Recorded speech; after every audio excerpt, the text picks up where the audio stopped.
Welcome to Venetian Poker Live. It is time for the final table of the 1K Seniors event here during an action-packed poker summer at the Venetian Poker Room located at level 2 at the Palazzo Grand Canal Shops. And would you look at that? What a stunning poker room for you at home to enjoy whenever you make your next trip to Las Vegas. My name is Rem. Tommy La Rosa joining me in the booth for some analysis, some hot takes, and of course, some updates on what's been going on here at Venetian. Here we are inside the streaming room. This event, bigger than expected, which is always good to see. 1,061 players in this 1K Seniors event, a prize pool of $1 million. And there's a look at the payouts. The final 7 guaranteed, $22,800. And the pay jumps increase as we go today up to $144,000 for the eventual champion. And here's a look at the payouts and a name that you will all recognize if you've been around poker for a while. John the Razor Pham is our chip leader. This man needs no introduction. If your nickname is the Razor, I'm just going to have high expectations of your aggressive play. Thank you. John Pham has $6 million in career tournament earnings. His largest score, a WPT win back in 2008. More on the WPT in a few minutes, as Matt Savage will also join me in the booth here for a bit as we jump straight into hand number 1. Welcome everyone in the YouTube chat, whether you're watching on the Venetian channel or on Poker Go. Hope you're having a good time. It's been a packed summer full of action, and Venetian has been putting on quite the show here, both cash games and tournaments. 1,054 players. Tommy, okay, I'm glad you had a moment to breathe, to come and sit down with me as we watch this final table. Great turnout for the seniors event. I think that this event, among many others, has been above expectation. No, the whole summer has been great. The support we've received from the community with our new room and everyone checking us out, it's been tremendous, and this event is no different. I'm just kidding. Just kidding. It's funny. John, you gotta spread your cards on the reader. What's the reader right here? Your chips are on the reader. Oh, okay. Oh, I was playing no-look poker though. No-look poker, definitely up the alley of the Razor. No-look poker, that's why. Okay, all right, to the good talk. Final 7 players battling for that $1 million prize pool, as I mentioned at the top of the show. I suppose you had your chip yesterday. It's okay. Today's another day. Today's a new day. We'll give these gentlemen room to chat whenever there's table talk. WPT, right here. That's not the cameras right there. That's as we look at the chip denominations, the purple's worth 25K, the pink's 100,000, and Tanimoto looking down at ace-queen suited on his first hand to get involved with. Arthur Tanimoto from Elk Grove, California. Is just going to move all in here. Dentist by trade, looking to perhaps pull some teeth here as one hand, that's all it takes. Mameche finds pocket queens. This could be trouble. I'm on in 2. Oh, there we go. All in as well. Right, here we go. Okay, 1 for 2 bullet, right?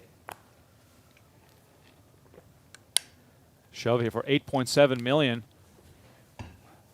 One of the big stacks. Oh, and John the Razor Pham finds pocket jacks. Look how fast he went quiet there. Can we count, please? Yeah. We went from joking around to all of a sudden realizing the seriousness of the situation. Don't matter. I don't have a good memories like you do. Today's a new day. There's 8 million, 8.5. The Razor 8.725. with quite a spot here. This will be for the majority of his stack. You can see he's got 9.5 million himself. I win this hand, the game is all over. Wow. You got a few other people that would disagree with you, I think. No, I'm the chip leader right now, but not by far, but I'm ahead. Okay, let's play. Wow. What a spot for pocket jacks. Let me know in the chat. Would your jacks hit the muck? Tommy, would your jacks hit the muck? 8 points. This is a tough spot. Yeah, I don't think I would have the guts to call, but that's why I'm not a tournament player, that's for sure. Obviously, ICM a consideration here. Final 7 guaranteed 22K. We got a 7K pay jump and then a 10K pay jump. So what? It's a lot easier sitting on this side, seeing the cards. That's for sure. Absolutely. Tanimoto has nothing to worry about. He's all in. Same for Mameche with pocket queens. Now, Mameche, of course, given the fact that the Razor has been tanking for a while here, has to know that at worst, he is up against ace-king here. At worst. Aces and kings would have already been in there. We can safely establish that. It's okay, John. All of YouTube is watching you. Don't matter. Boy, it's putting show. I play like this not we're not even on TV. This is good drama for them. I play like we're not even on TV. I care less. Your TV time, man. I just gotta play my game. We would expect nothing less. You gotta see this hand no matter what. If I play or not on wow.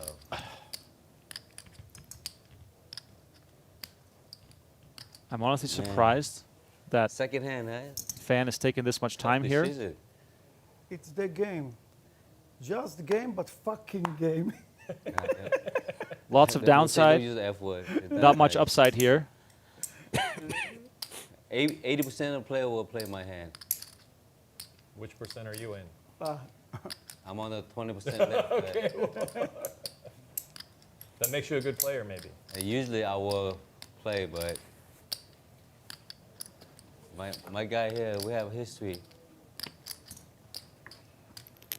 Okay. It's your decision. I know, it's tough, really tough.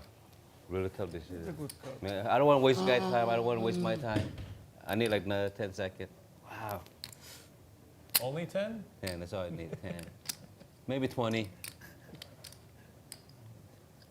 Fan probably thinking if I call and Can I win call the this, clock? I can tournament see- is over. And see- Ward, Can I who call already the looked clock? a little frustrated It's here, okay, no, you don't need to, I'm done. calls the clock. Nice hand, I fold.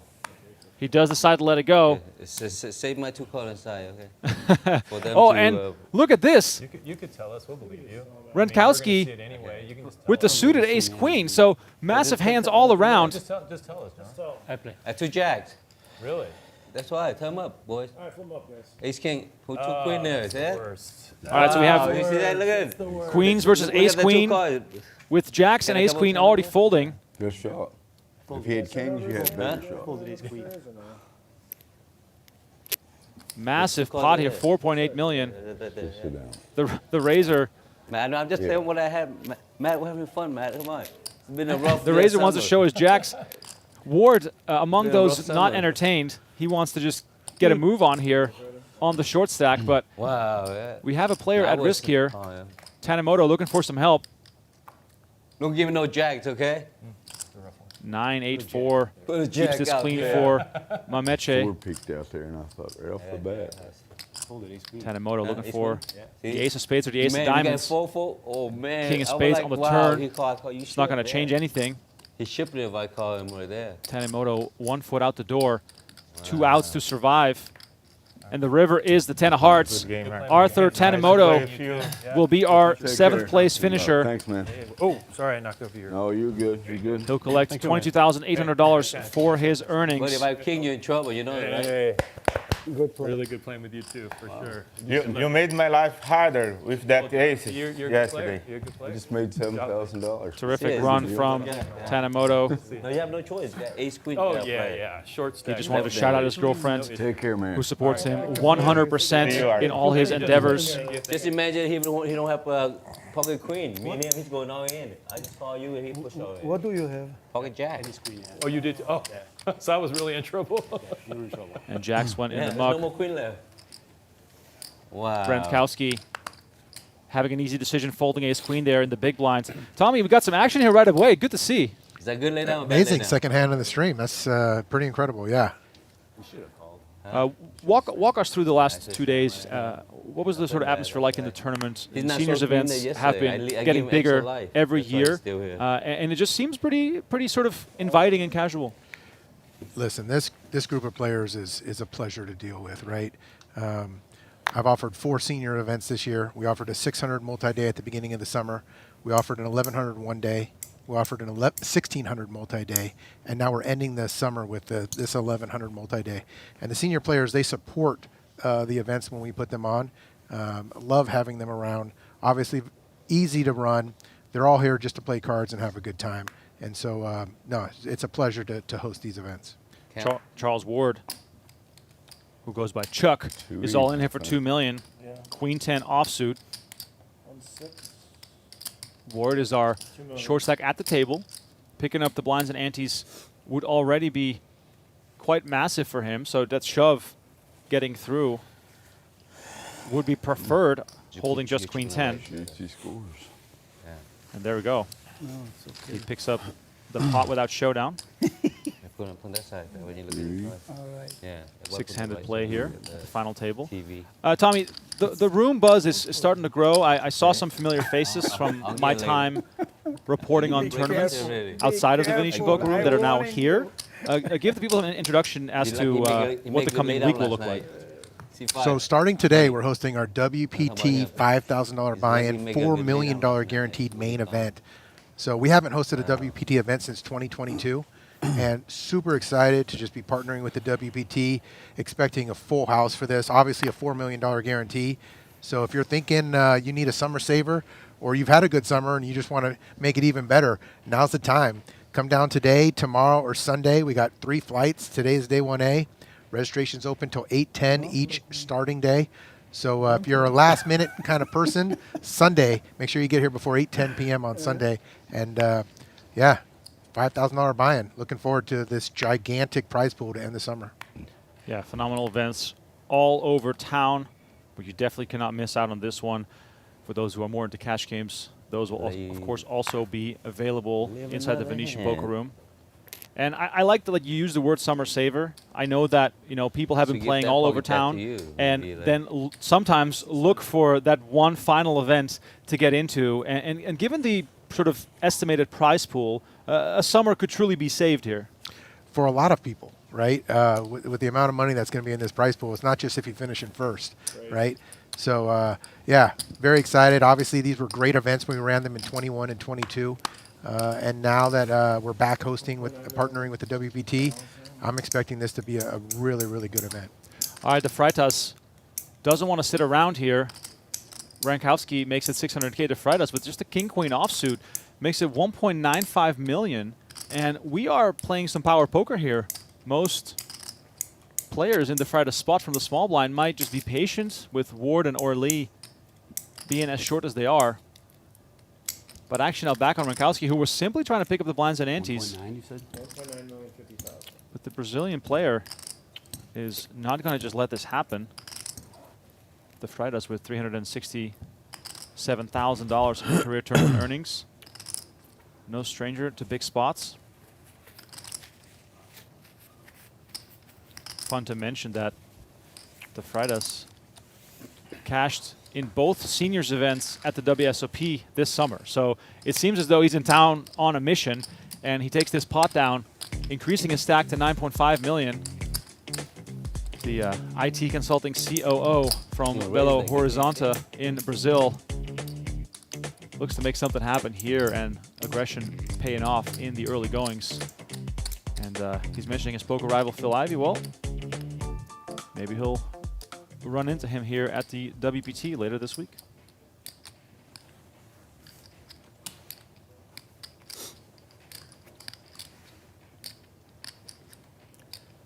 Ace-3 suited here for Orly from Israel. He's got 94,000 in career earnings. A win today would be his largest score ever, more than doubling his total. All in. And here we go, Ace-3 suited, moving all in.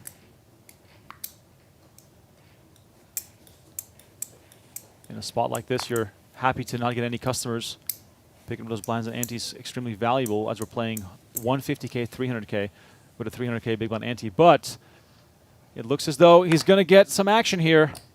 Chuck Ward finds ace-queen in the small blind. He is the shorter stack, and he's going to make the call. Mameche hoping to pick up something to perhaps send 2 players to the rail, but instead he finds 10-6 offsuit, and we're going to get a showdown here. Ace-10, Ace-3. I'm on 3. 5 million in the middle, Good diamonds. and Ward's tournament life on the line. Orly has him covered by just 300K. I guess he's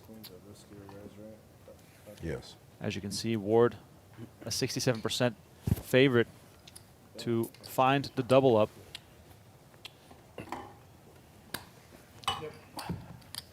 All right, here comes the flop. 6, 7, Jack, 2 hearts. Orly looking for a 3 and a 3 only. Backdoor straight is possible. No diamonds available to him. Still a little bit of hope here as we await the turn card. Turn is the 5 of hearts. Well, And now messed up. a 4 or a 3 would send Ward to the rail. As you can see on the top of your screen, Open. 2 of those already folded. So 3 clean outs here. No three. No. Give him a 4 like he said. River card is the king of spades. And Ward's ace queen will hold up. Orly is going to be left with just 300,000, and 0.6. it's going to be all in on the big blind on the very next hand. 2.150. 2.2. Toe hold. 50. Staying alive. Thanks, sir. Summer in a way, Tommy. Sort of almost wrapping up. We're getting towards the tail end of things. You got the big World Poker Tour to close things out, more or less. There's a few more ultimate stacks coming up. We're going to show those final tables as well here on the Venetian Poker Live channel and on Poker Go. But look ahead for me to perhaps fall and winter. What are you sort of ruminating on? What sort of ideas do you have, and what can the players expect?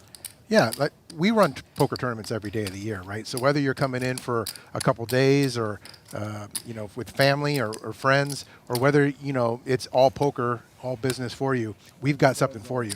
We've got tournaments that range usually from $400 to $1,100 buy-in in the fall. So there's a buy-in for everyone. We run some nightly bounty tournaments at $200. So if you're looking to play some poker, it doesn't stop when the summer ends. Believe me, we keep it going pretty hard and heavy throughout the whole year. And we'll have something for you. We got some special events coming up. I know in September we're going to be hosting another MSPT $1,100 event in September.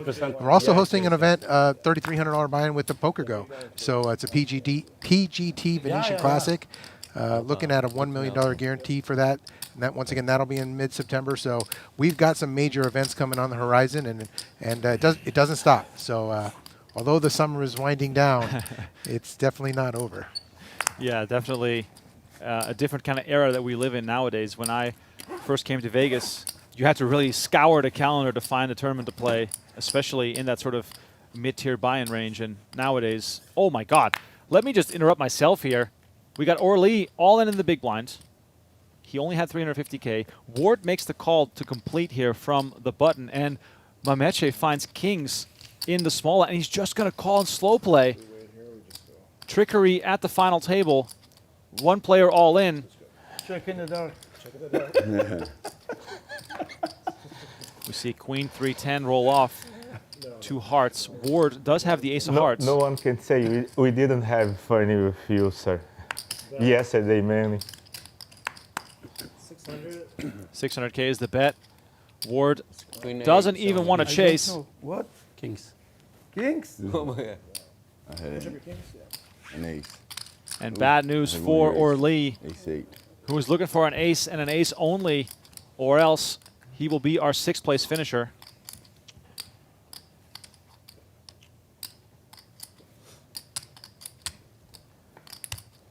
Turn call. Oh! Ace of diamonds on the turn. And Jack. Ace 8. Orly now It's for you. looking to Yeah, triple yeah, up. that's a game. Fucking game, but Okay, it's just game. Give 8. 8 for my friend. Okay. You stay alive. Okay. King you or stay a jack alive. now Okay. would still give Mameche the win. Oh! Yeah. And it's a jack. Broadway straight on the river. And Orly Thank you, guys. goes from a hero to 0 man. through the turn of a card. Oren Orly You did is a our hug, didn't 6th you? place finisher, collecting $29,900. Good playing with you. Check, huh? And the final 5 now Bye-bye. guaranteed almost $40,000 off their $1,000 entry. Phenomenal ROI for all these players. Battled their way through a massive field. And we are down to the final 5. We are live from the Venetian Poker Room, located at level 2 at the Palazzo Gran Canal Shops. Streaming room located in the back left corner if you want to go and peek inside through the glass. Good, thank you, dear. Hi, thank you. The World Poker Tour final table Can you squeeze the lime in in there for a me too? little Squeeze less the than a lime. week. We'll also be streaming from this very room. Please, sorry, one green tea with lemon. Green tea. Give us a lemon. Ward on Thank you pocket very much. fives on the Not very fair. next hands. I'm Table drinking dynamics and you're not drinking? changing dramatically here as yet. we Let's no buy longer another have shot. someone who is extremely short. Ward on 15 bigs is our short stack.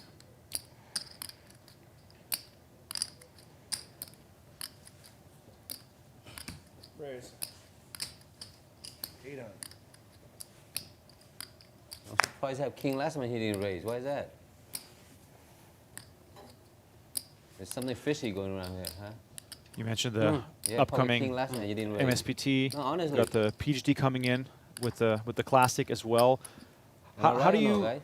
make sure that all those different events have a place on the calendar? You know, you have to manage so many relationships. Think of the players. You know, think of the staff. Think of how you sort of manage the whole room, because some people come here just for the cash games. Yeah, it's Seems like to me like a big puzzle to figure he's out. on the For sure, on the heat. right? And it's Oh, not he just Las Vegas that you're trying to figure out. It's around the country. I mean, right. there's so many major tournament series mad around the about country that. from weekend to weekend that you know the players are traveling to participate in, right? So trying to Yeah, find well, that run time on the me off in calendar, case I had an right, ace, where you can an host ace these doesn't major work. events Ace, It's my and fault. it doesn't impact the guarantee that That's you're not trying to right. put out because there's other major guarantees around the country. It's Which I tough, did have and one. it's got Something fishy going on here. you know so much tougher over the last 5 to 6 years. There's just so many events around the country now, and you know poker's thriving in my opinion more than it ever has. And I think you can see that if you just look on a calendar from any given weekend of what's running around. Yeah, absolutely. Move in the Poker calendar 100%. bigger than ever All of before. that, but the whole, you know.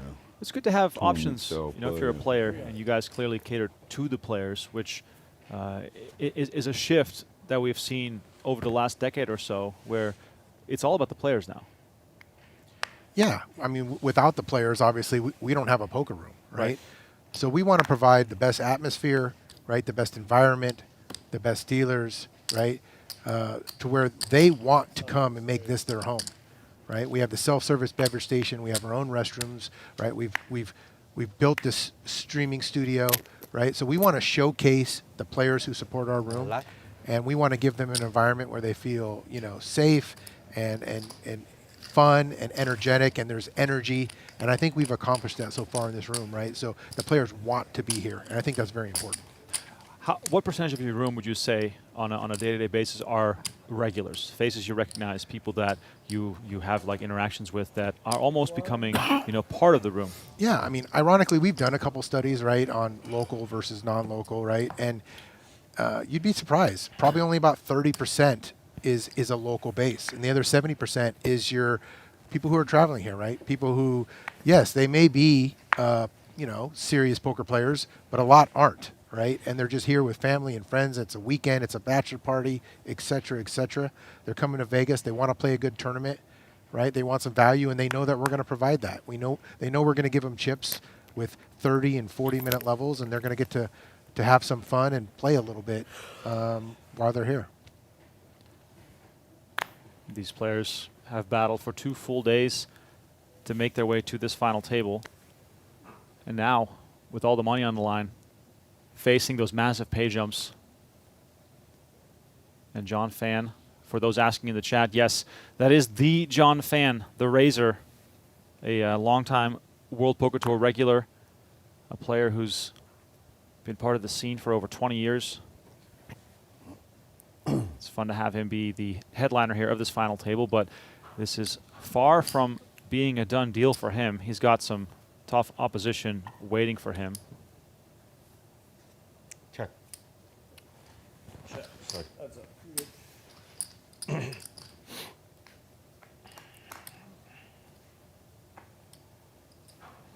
Ace 4-7, 2 diamonds. The Freitas flopping a diamond flush draw in this blind battle.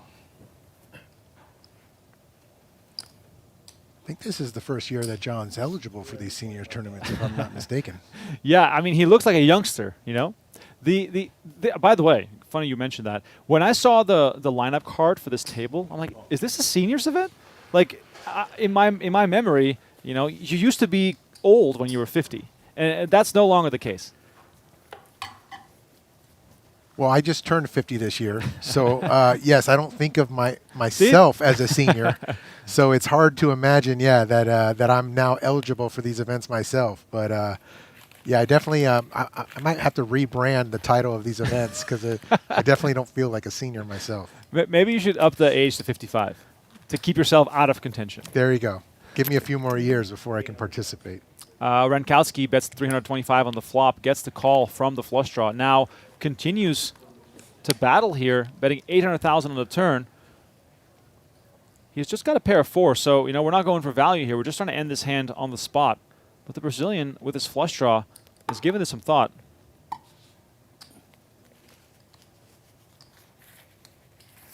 Call 800.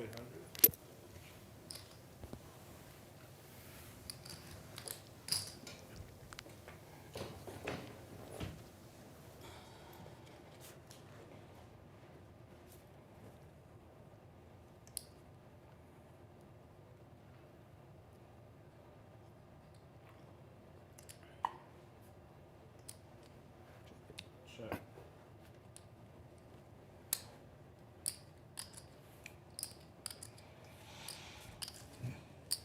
Action arriving on the river, 3 million in the middle. Rzentkowski left with his pair of 4s and decides to check, and the Freitas flush comes in. Unfortunate here for Rzentkowski, who took 2 good stabs at this, but ultimately the river not kind to him.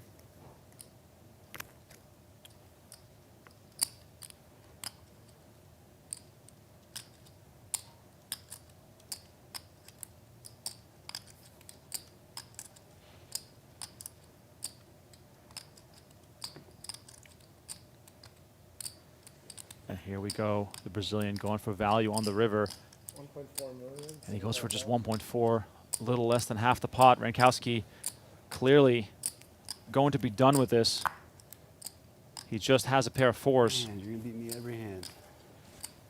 And the Freitas chipping up to 11 million. We got a new chip leader in town.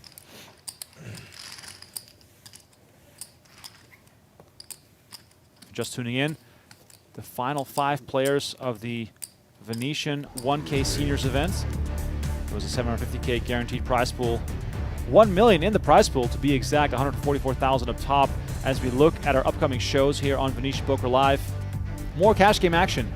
Brian Oaken, JRB headlining on July 11th. And then we got the WT Celebrity Cash Game, as well as the World Poker Tour 5K buy-in, 4 million final table. Apologies there. The July 11th is today. That's the seniors event final table. So scratch that.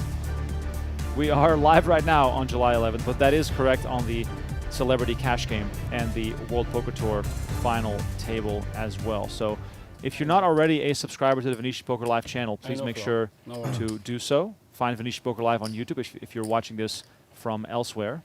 Don't listen up. You might spill it. That's why you got to put on behind you. He's got to listen. Make it complicated for the.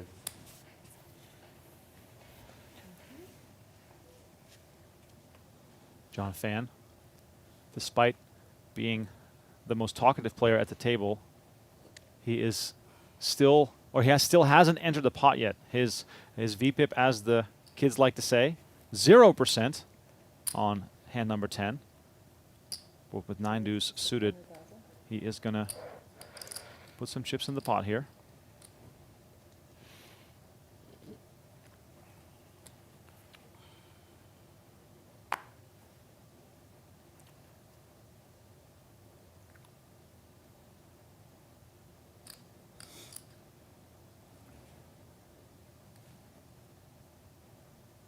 Rzentkowski finds ace-10 off. And he's just going to move all in. Well done. Good recognition from him. With these blinds and antes, you don't want to let any opportunity go to waste to pick up chips.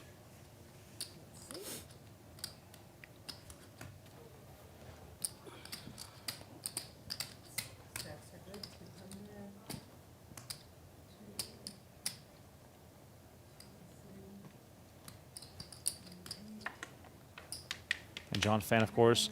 Now with a bit of posturing. Little Hollywood, as they say. 4.5 plus. We all know this is highly unnecessary because the 9-deuce suited is never going to get involved here for 5 million. with you. Yeah, really. Yeah, they want Yeah. to too. First time you were in my life. Yeah. Yeah, close to the bubble. You were the 6-9 and I was in the 6-1. All right, so Rzentkowski picks up this important pot You with made the a 6.7 lot of million. good folds that I showed you. Tommy, I'm surprised at how comfortable and casual these guys are. They're playing for 144,000. It almost feels more like we're watching a home game. No, for sure. They all feel very relaxed, like they've been in this position before. And yeah, I definitely would have a lot more nerves, that's for sure. I mean, obviously we know John's experience, right? I mean, that anybody can look that up. But the rest of these players, they look like they've been here before.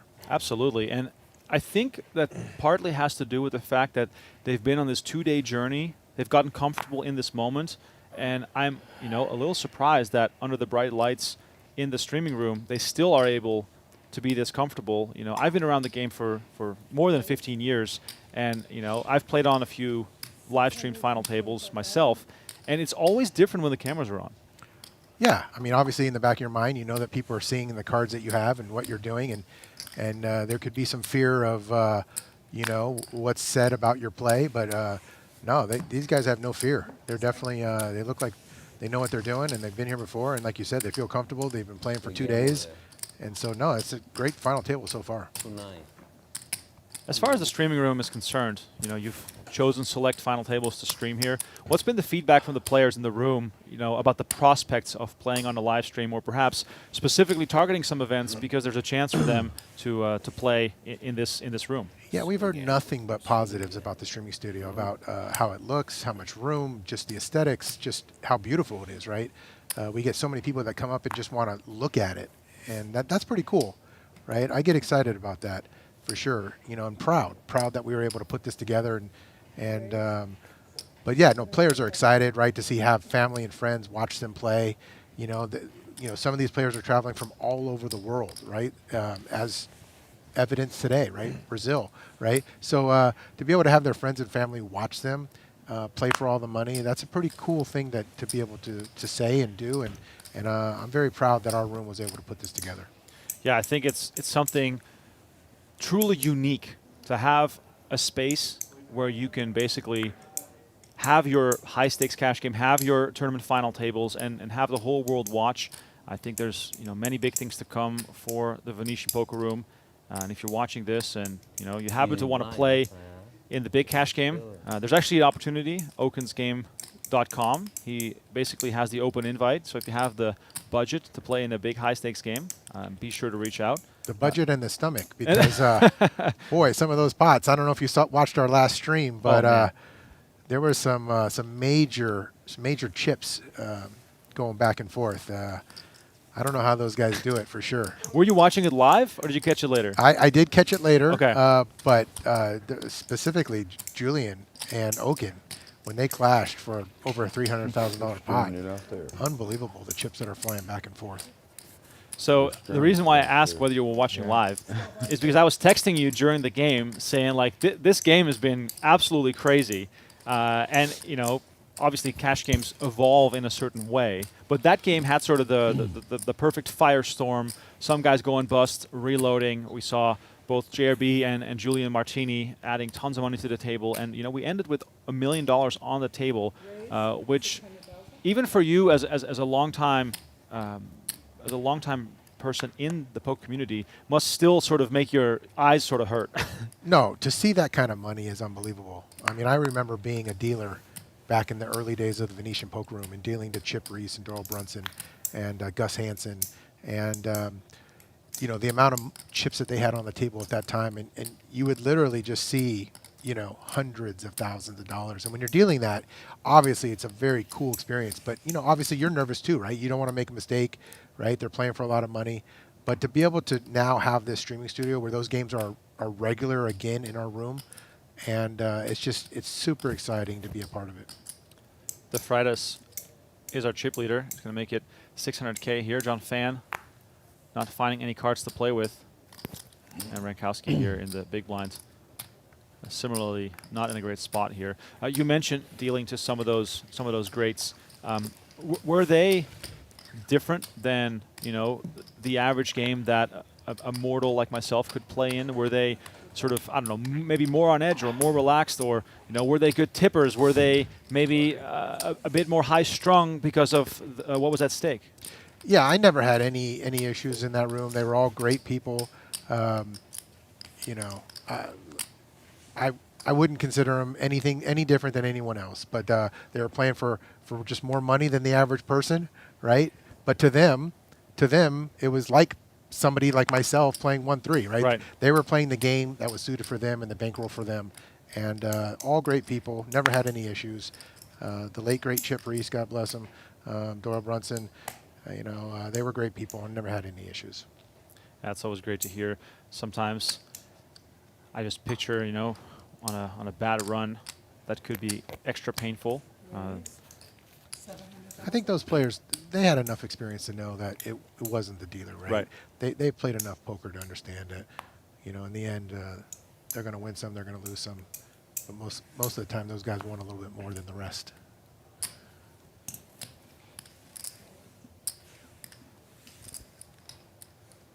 Mameche with ducks, raising it up. And we've seen the Freitas being combative in the positive sense of the word.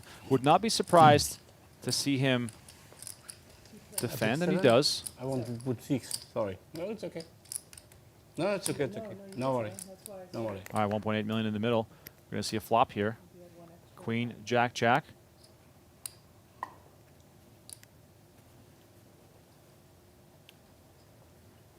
I know that there are quite a few people watching right now that are happy to bet 100 more, or are you unhappy after the call? Rebate.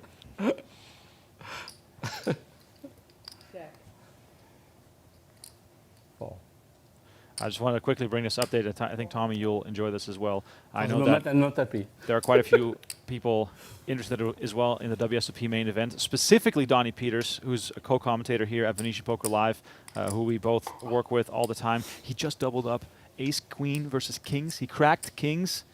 We're on day 6 of the main event. Donnie would be here otherwise. He's got a good excuse. I just had to share that because imagine being in that tournament, given the fact that he's not a pro player, in that situation, right? I couldn't even imagine, right? Day 6 of the main event is unbelievable in itself. And very happy for Donnie. Hope the ride continues. I mean, we did tell him that he needed some days off because, he was filling in there for a while you were busy yourself. So, no, happy for Donnie. Hope he enjoys this time off and hope it's run to the final table. Yeah, it's wild to think of that. I was doing my own little main event with our newborn, which is a whole different structure. Lots of dinner breaks though in that event also. But yeah, jokes aside, we're all rooting for Donnie in that tournament as we see action continuing to develop here. You speak for the movies? Mameche bet 400K on the flop, got called, and now on the turn, the Freitas again with the check and a bet of 1,050,000 with the deuces. The Frenchman here taking a considerable risk, but he doesn't seem to be scared.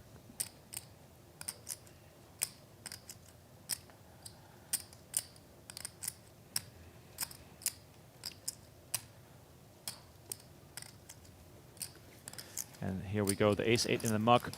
Mameche takes a risk and gets rewarded. He is now our new chip leader, up to 13.1 million. Welcome everyone once again to the live chat on both Venetian Poker Live and on Poker Go. Please make sure to hit that like button and subscribe to the channel. You're watching the seniors event final table with John Phan, the Razor. If you're an OG like myself, you'll remember him from back in the day.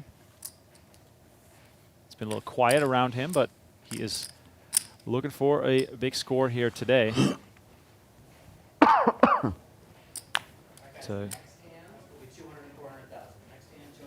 To put some context to John Phan's results.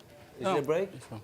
once upon a time, he was 33rd on poker's all-time money list. Right now, and this tells you how much poker has evolved, he is 338th on poker's all-time money list. Wow. So, you know, no one's removing money from what he's earned. But everyone else around him has been piling on the cashes, which is just crazy to realize. And the prize pools have grown so much over the last 10 years. It's incredible. John Phan, by the way, his most recent large score, also here at Venetian, 2022, he finished second in the 2400 Venetian DeepStack for $250,000. I'm sorry. I mean, I think about when we started back in 2006, right? And we were running DeepStack series for the first time. And we were running $300 buy-ins, $600 buy-ins, right? Yeah, of course. And now, in the summer, you can hardly even find those buy-ins, right? Everything is 800, 1100, 1600 and above. It's crazy. All right, the players are going to go on their first break of the day. That also gives me a chance to once again thank Tommy for all that he's done for poker and for the Venetian Poker Room in particular. I'll be joined by Matt Savage after the break. Take a quick look at those chip counts as it stands. Charles Ward needs some help. Mameche, the Freitas, and John Phan, along with Rzentkowski, looking very comfortable. $144,000 up top. We'll be back in 15 minutes for continued coverage of the seniors event final table.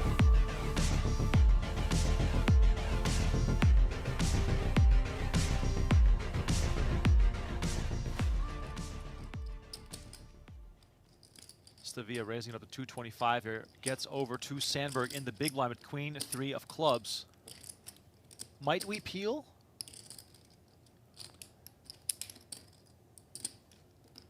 Yes, we will.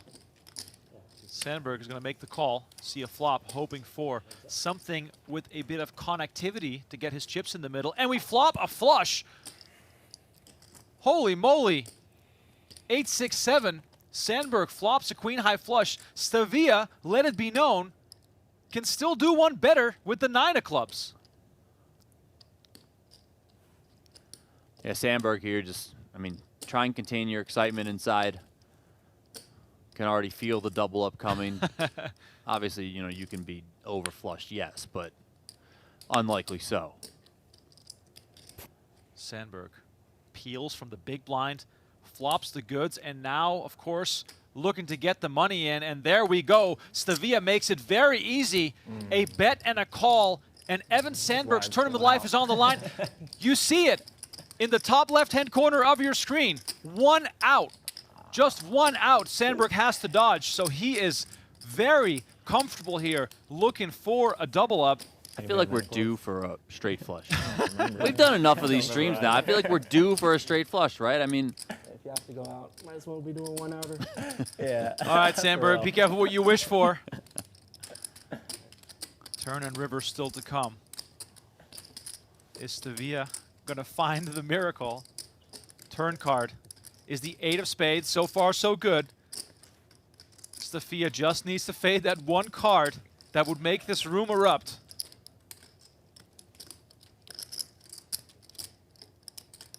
River card.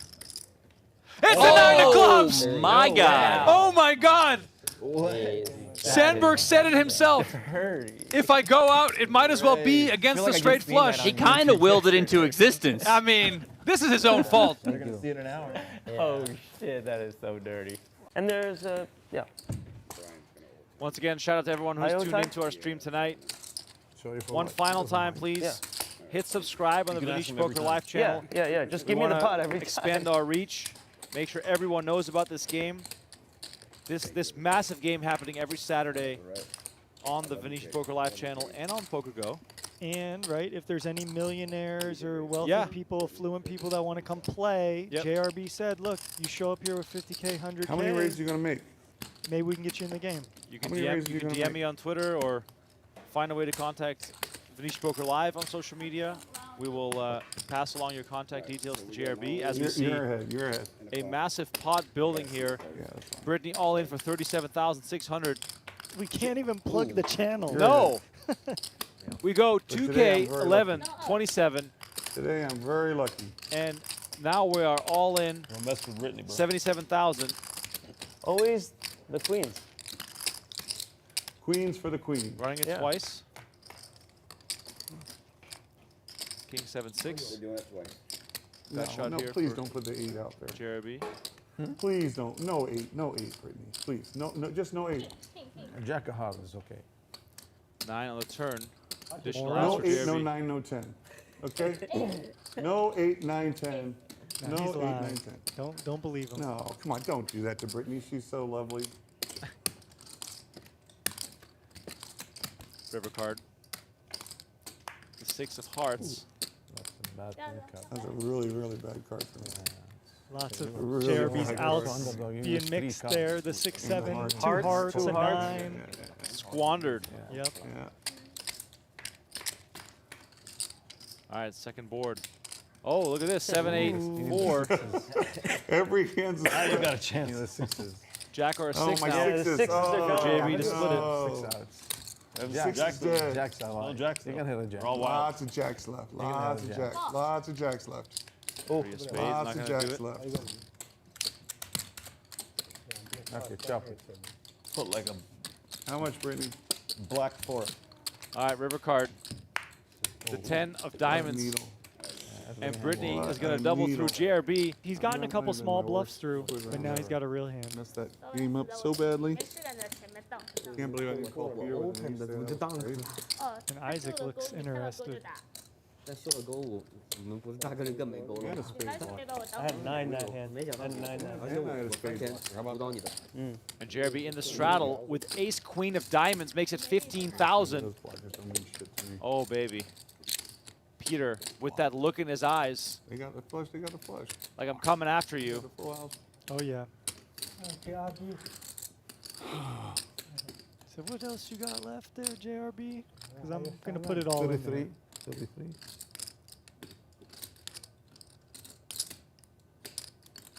The excitement from Peter here. King Jack, huh? Okay, okay. That's King 30. Jack up.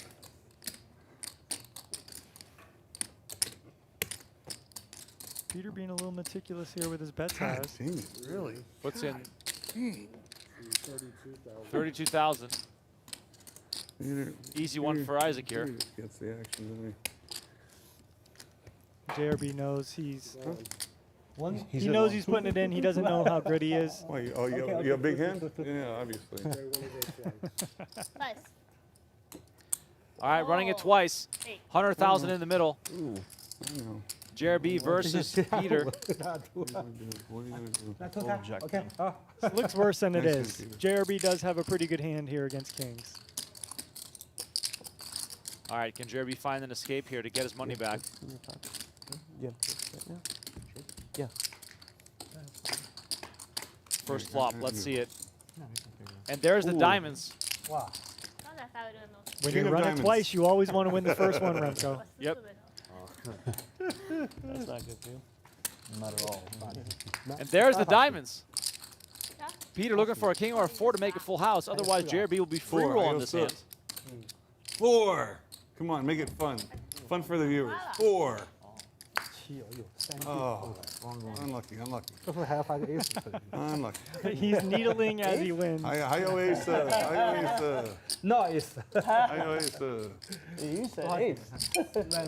I know me. Can he there's do it still twice? Aces, that's what he said. Yeah. There's still aces. Jack 8-5, 2 Chopper clubs. good. I'm very happy. Gauching with the chop. Chopper gauching. Chopper gauching. Diamond. Happy with the chop. Ace! Oh my Oh, gosh. It come on, hurts dealer. so What's Oh, this? man. Bullshit. Okay, never come back Venetian again. The host of the game, that's how we run. JRB with the miracle pull Unlucky, unlucky. How's that wins 2 boards with What ace happened queen to versus JRB of old that kings. used to always get all the bad beats? Now Oh I'm the my lucky God. fucker. We got ace-3 of clubs checking in the straddle, so there's a lot of formidable hands here going to the flop.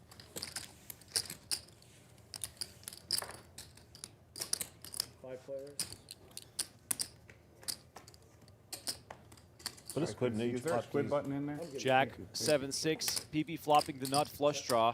We got Isaac bottom end of the open-ended. Jack top pair for Nick. Once again, lots of customers here potentially. Yeah, multi-way pots. You got to just tread carefully. That's my best advice. Tread carefully. Well, raise to 13. no care enacted as PP makes it 13,000 immediately. Action back on Isaac.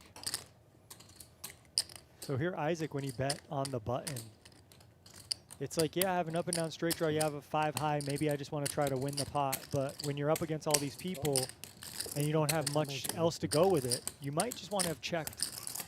But he gets check raised here, and now he's going to see the turn. And he's got decent equity, but he's not going to feel comfortable unless he hits a straight. A 4 or 5 is not going to feel good. Wow, 8 of diamonds on the turn. Wow, say wow again. Wow. Because this is a huge card. Because PP's not slowing down here. PP check raise the flop as a bluff, right? So he's just going to keep blasting. And look at Isaac's poker face here. 24,000 is the bet. Isaac has 112 left on the turn here. So you just ask yourself, do I want to trap and slow play? He does Keep their range open? Right. He just makes the call. Looking to fade a club. 7 pairs on the river. Less than a pot-sized bet left here for PP. Now, does he want to surrender? Does this man look like someone who surrenders? He's got the Richard Mill on the wrist. An indication, perhaps, of his Richard willingness Mill. to bluff. Yeah, I'm just messing around. Richard Mill on the wrist. Watch as I grab my chips. And here we go. 45,000 is the bet. And the quick call from Isaac, who wins $171,000 pot. Oh, shit. Wow, man. Wow. I mean, these just happen so fast. Chips are flying. Waiting for those graphics to catch up here. A63 on board. Oh, my God. Wow. This is what This is we're not real. watching for Peter? This is disaster. Oaken makes the call, and we've got 2 pair versus 2 pair. Could this night be going any worse for Peter? The 9 of spades on the turn. And some eagerness here from Peter, who just casually tosses out 25,000. Is this a situation where Oaken must think, well, if Peter has any ace, can I get him to call a shove here?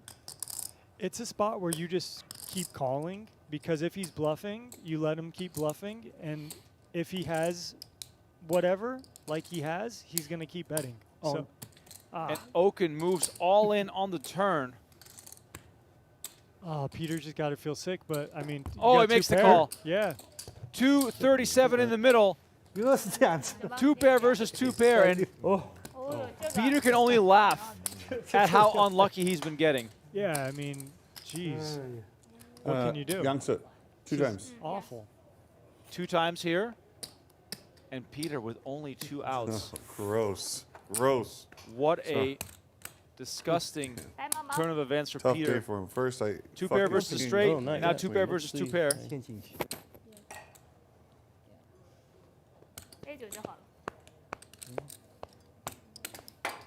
I got no words, Remco. I mean, I'm speechless. Sometimes it's just one of those nights. Nothing can go your way.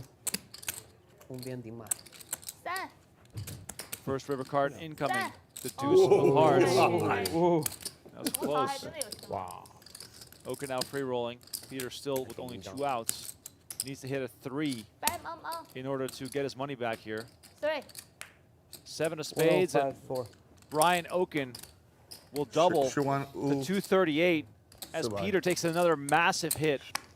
Probably picking up some new followers tonight. 24. Call. Peter makes it 2,400 with 5-4 of spades. Call 24. Quite a few nice hands for deep stack cash play here. Oh yeah, suited connectors always play pretty good. They play a little bit different when you're playing limped pots because the ranges are wider, but the king 10 of hearts you like to have too. Look at this. Holy crap. 3, 4, 5, 2 hearts. Holy crap. Isaac flops the 7 high straight. We got the hard flush draw for Oaken. We got 2 pair for Peter. I need a seatbelt. Yeah, Peter's already itching right here. I can tell. Look, he's crawling out of his skin thinking about how he's going to get a bunch of money in here. This is unbelievable. This flop is hitting 3 players extremely hard, and the stacks are super deep. And this is really cool. I love seeing all three players with the biggest hands lined up in that last camera shot because everyone is trying not to give off anything. And Oaken with a monster draw. Yeah, that's a good call there with the King 10 of hearts. You can be dominated by some Ace X of hearts. You'd really, yeah. So let's see a turn. It's the King of diamonds, and Oaken hits top pair. Now, this is actually quite almost like troublesome for Oaken because he's going to pay a much bigger price now to see the river, even though his pair outs are dead. He can just hit a king for trips, and that's also not going to do anything. Yeah, well, what might save Oaken here is being in position and what happens with Peter and Isaac. Because if there's a big bet and a raise, you undoubtedly know your flush draw is in bad shape, equity-wise. Peter should be a little more cautious here, but with two pair, you know, whatever. But think about, just look at the board. 3, 4, 5, 2 hearts, 2 diamonds. What are all the hands that exist? Peter bets 40,000, and Isaac with the straight and the flush draw now has an insane spot. Yeah, you got the monster of all monsters you can call here, Track. Welcome back to Venetian Poker Live. The final table of the seniors event is underway and down to 5 players. They're all guaranteed $40,000 on their 1K investment in this event that generated a prize pool of $1 million. There's $144,000 up top awaiting the champion, and if you're listening to my voice, you'll be able to watch the entire final table until we have a winner. We are live on both the PokerGo channels and on Venetian Poker Live. And this week, Venetian is having a massive week of action featuring not only a WPT Celebrity Cash game, but also a massive WPT main event final table. Joining me, Matt Savage. Matt Savage, of course, the man behind the World Poker Tour, the man who makes sure that the World Poker Tour continues to spread across the world globally and grow as it does year after year. Matt, thanks for joining me. What's been the first impressions here over at Venetian? Thanks. It's the first time I've been in this room. Amazingly, I've been supposed to been over here a few times. They've had some good meetup games and things like that with Jamie Kerstetter and the like, but haven't been in this room until today, and I am very impressed. Yeah, as I always say, and of course, you know, people can say that I'm biased because I come here all the time. One of my favorite places in Las Vegas on the Strip, beautiful poker room, a very beautiful atmosphere also. The lighting I really like, and then on top of that, the parking just below the poker room. Bathrooms inside the poker room, just all around, great place to play. Yeah, I just parked and walked straight up, and I had no idea where it was at. It was great. A lot of signs to tell you where to go. It's perfect. Yeah, so level 2 at the Palazzo Grand Canal Shops for those who have not been here and who are coming by car. Matt, big week, as I mentioned, for the World Poker Tour here at Venetian. Tommy mentioned it at the top of the show. Venetian did not have a World Poker Tour from quite some time. You guys are back now. Tell the audience a little bit of what went into bringing it back. Happy to be back. This $5,000 buy-in with a $4 million guarantee. It's a big one for us. The last event that we had here was in, I believe, 2021, where we had 1,100 entries, and hope to have about that same amount for this one. But always been a big fan of the Venetian, of course, and working with Tommy LaRosa, who not only runs the tournaments, but runs the room itself. He's been a great partner to have, so just excited to be back here at the Venetian as one of the best rooms that we have here in Las Vegas. Yeah, so that event, a 5K buy-in? Absolutely, yeah. So we're turning things up a notch? Turning it up a notch, yeah. Generally, we run a lot of 3500s. Here, we decided to go a little bit bigger, you know, with people that are going to be in town.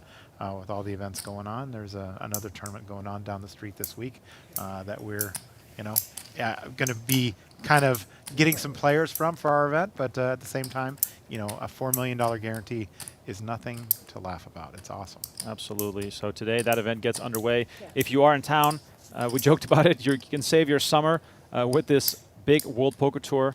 It's good to generate some awareness for that. Multiple starting flights as well. Give us some insight into the structure of the event, like how long do players have to play? What's the latest they can enter?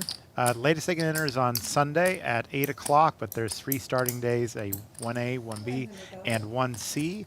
And they are playing 11 levels on day 1, so it's to be a long day today, but we're going to get really close to the money and come back and trying to complete this one by next Thursday, where we'll have a final table and will also be live streamed in here as well. Yes? Yeah, Matt, you get a little preview of what that's going to be like here in our Venetian Poker Live streaming booth as we catch the action here on the turn. Blind battle started without any aggression, just a limp and a check in the blinds. We go check, check, and now Mameche betting 900K on the turn. Perfect timing for you to join me here, Matt, because of all the players that we could have had at this final table, John the Razor Fan probably one with the largest connection to the World Poker Tour. Yeah, absolutely. Has played the World Poker Tour for a long time. Was the Card Player Player of the Year in 2007. Wow. Or 2008. So he's been around for a long time. He actually battled that year with Dragon, David the Dragon Pham for Player of the Year, and I believe he finished second the year before that as well. So break yesterday. He's definitely been around for a long time. I didn't even know he was 50 years old. I saw him out there before the tournament started, and he said he just turned 50 now. So. It's actually the same conversation I had with Tommy.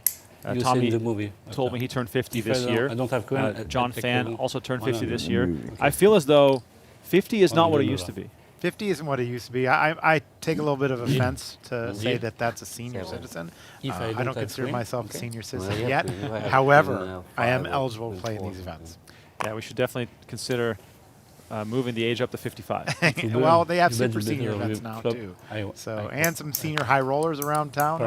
It's actually a very, very good event. I didn't get to play any this year, but definitely will miss it. And I did miss it, and we'll be back to playing some senior events next year. Yeah, definitely ageism that I'm not allowed to play in these tournaments. Absolutely. It is funny, speaking of age in poker, obviously I came up during a time, and I'm 37, so I'm right smack dab in the middle of sort of aging into the game, along with some of the stars that become eligible soon for something like the Poker Hall of Fame, 40 being the minimum age for that. And it is funny how the poker world as a whole has aged so much because the influx of new players is not what it used to be on the younger side, right? A lot of the new players now are already in a situation where, they might have successful careers, or they are at least in somewhat financially independent, as opposed to my generation. We were all 16, 17, 18 playing free rolls, getting into poker from that angle. For sure.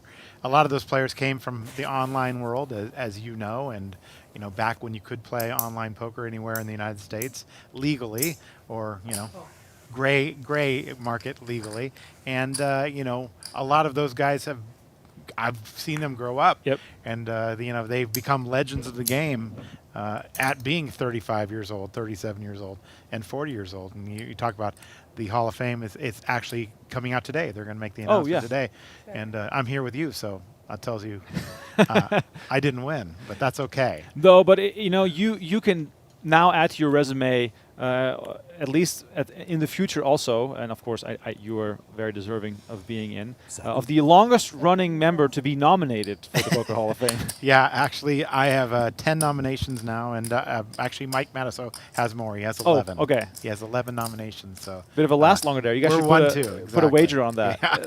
Well, I don't think he's getting in today either, so I think it will be another year of hopefully being nominated. And, it's a great honor to be nominated, and just happy to have your name brought up every year. It's kind of interesting, once you actually get into the Hall of Fame, nobody really mentions your name anymore. That's true. Yeah. So my name gets brought up every year. It's good for social media engagement. That once a year you get to bring this up. Exactly. Now, of course, the Hall of Fame conversation is extremely complex, just because of the way that it's structured. We could spend an hour talking just about that as we take a little look here at the payouts of this seniors event. As I mentioned, 40K guaranteed for the final 5, 144,000 up top. So ICM pressure is going to be tremendous for these players. You can play to win and bust in 5th, or you can ladder up and get 3rd and just collect that extra $33,000 by being a bit more cautious. So we'll wait and see and follow along to find out who will be able to win this thing. John Fan came into the final table as chip leader, has been very tight and conservative, also not receiving any good cards, so he's been dwindling down slowly. On the other hand, You said he came into the final table as a chip leader? he was, yeah, he was the chip leader. On the second hand of play, he got jacks with 2 players all in front of him. He correctly folded as one of those players had queens. And since then, John has not had any playable hands.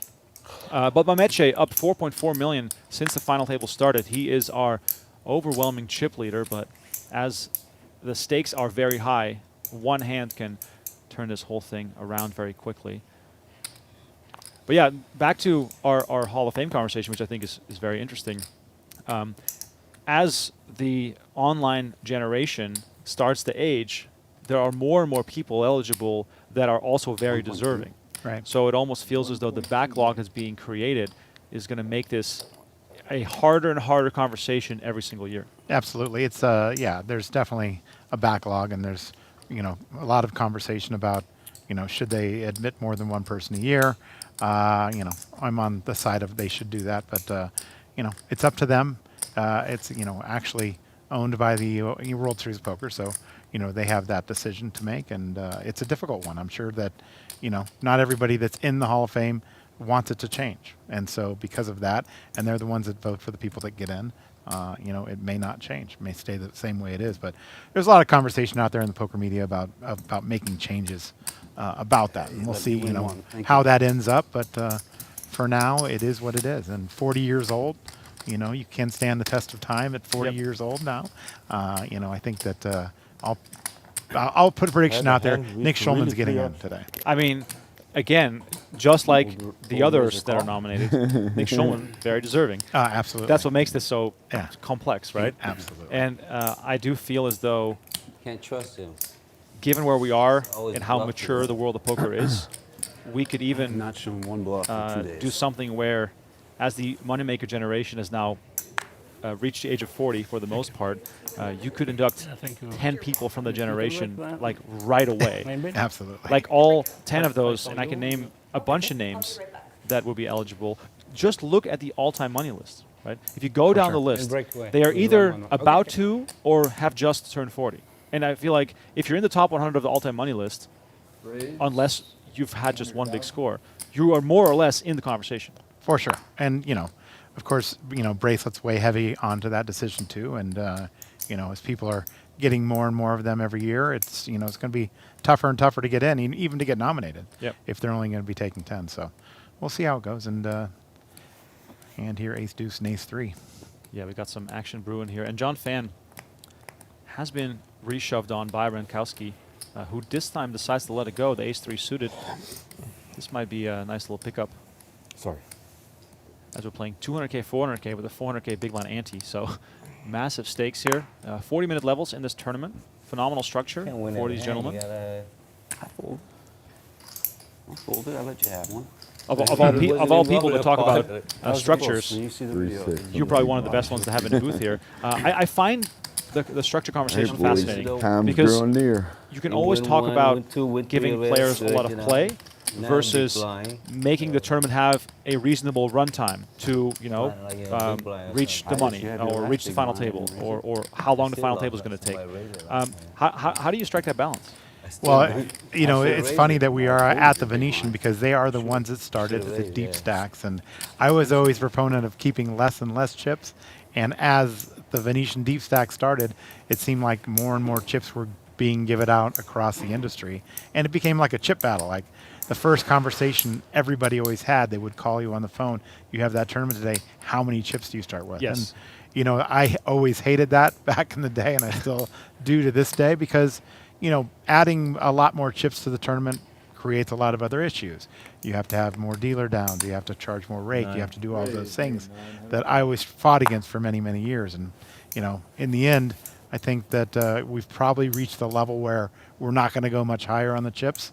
And I just think that structures are very important. And more people these days are looking for one-day events, yes, absolutely, shorter events.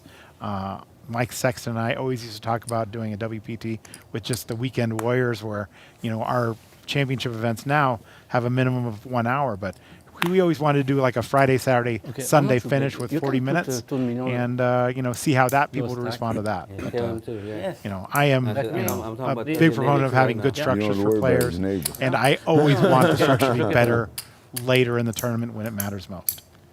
Thank you. No problem. John Fan with 4s, Whatever you want to do, raising it up. my neighbor. Ah, Trying to make- John Fan, has he been in the table talk a little bit? Oh yes, Okay. oh yes. I'm sorry. I'm sorry. Nothing has changed. more talk than play. Okay. Yeah, he was always deliberate about that. back in the day. Has he been deliberate today as well? He Yeah. honestly, Okay. of all Thank the you. players, he's been the slowest Totally right. by Okay. far. He's also been the most talkative. I feel that sometimes tight players It's been a rough 3 days for us. So talk it's- more they have to compensate for win the and fact lose. that they don't play any Feel hands. good. Yeah. Just to prevent. Yeah, some we used to mistakes. say the Yeah. loosest Why not? lips Yes. and the tightest chips. I Back in the think day. you're spot on. that is a very good way to put this. I see that they don't have a clock here at the final table. I think there's a clock that the players can see. Okay. It's off to the side. No, I mean like a clock on their hands. They Oh, don't you have mean my favorite like an hand. action Yeah. or shot clock? Correct. I win that hand like 95% all the time. my I don't favorite have a hand is favorite aces. hand. You too? That's also something that Not my favorite when hand you is aces. first became a tournament director wasn't even a conversation. Not at all. We didn't really have a lot of slow players back then. People played much quicker back in those days, and it didn't really. I smell something. Just count it. I smell But you need to count it something. again. 1.62. Listen to I smell John. something. It's 2.6, not 1.6. Yeah, we'll go along with that. John Fan Well, correctly. You said 1.6, so assessing. you only get 1.6, okay? It A is shove here for 1.6, 2.6 million. Mameche will get out of the way here with the Okay. 9-4, but Dilla, This is- honestly, Dilla. we'll peel this hand with John Fan, see Yeah, what, so put see what he has. 1.62. It is Yeah, interesting though so because he put announced whatever left 1.6 to, back to Two. him. and then he slid stack forward the stack. Put Verbal 1.6 in there only. Put 1.6. Is leading, I believe. There you go. You know Ah, what you're doing. that is true. I slid it in before I said it. As we said in the TDA, you know, 1.6 only. the, 2 is that was less than. founded in You 2001. got to round it up. Verbal declarations 1.6 in only, turn to be are exact. binding. Yeah, no need ruling. It's just 200. You got to round it to the. Now it's I'm going to 300, be round really it to upset 500. if John Take the Fan five has back. 7 deuce. Yes. He needs to have at least I ace said 10. I Two. think, but you need to count. Yeah. Yeah. I said I think. We could roll back the tape. Did he say I think, or did he I- say? He did say I think. I definitely heard that. Yes. I said I think, but you need to count. Well, TV, so you don't think you, Whatever. you, Great that I'm in the booth for You this. say- I love this stuff. This has been my life for the last 30 Okay, years. fine. 1.62.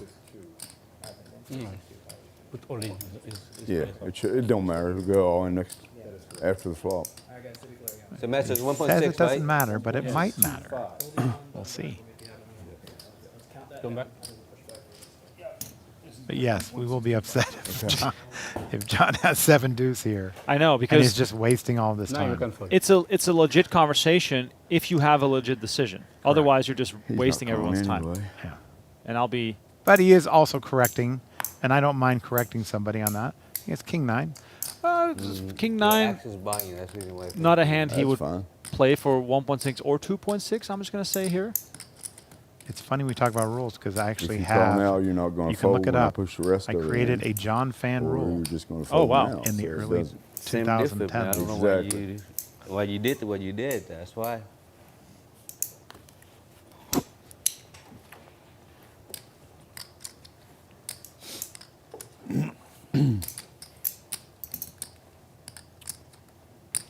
Actually, if he'd let him bet the Angles, try 2.6, to- he probably wouldn't have had a decision. Now, I said maybe there's an angle you try to do. Call Yeah, the that's- number and then. That's me with my short stack here. Honestly, So 1.21. I'm not a tournament director, but this is the type of stuff that really irks me because John Fan knows he's never playing King 9 off in this situation. He's also not playing it for 2.6 million. So he's just wasting everyone's time. correct. Now, if he had a legit decision, that'd be completely different. but I feel like I need to call it as I see it, because you know you can ruminate on the king 9 off, but John Phan has barely played a hand at this table. He's not just going to go crazy with king 9 here. Now, if he does, I will eat my words very quickly.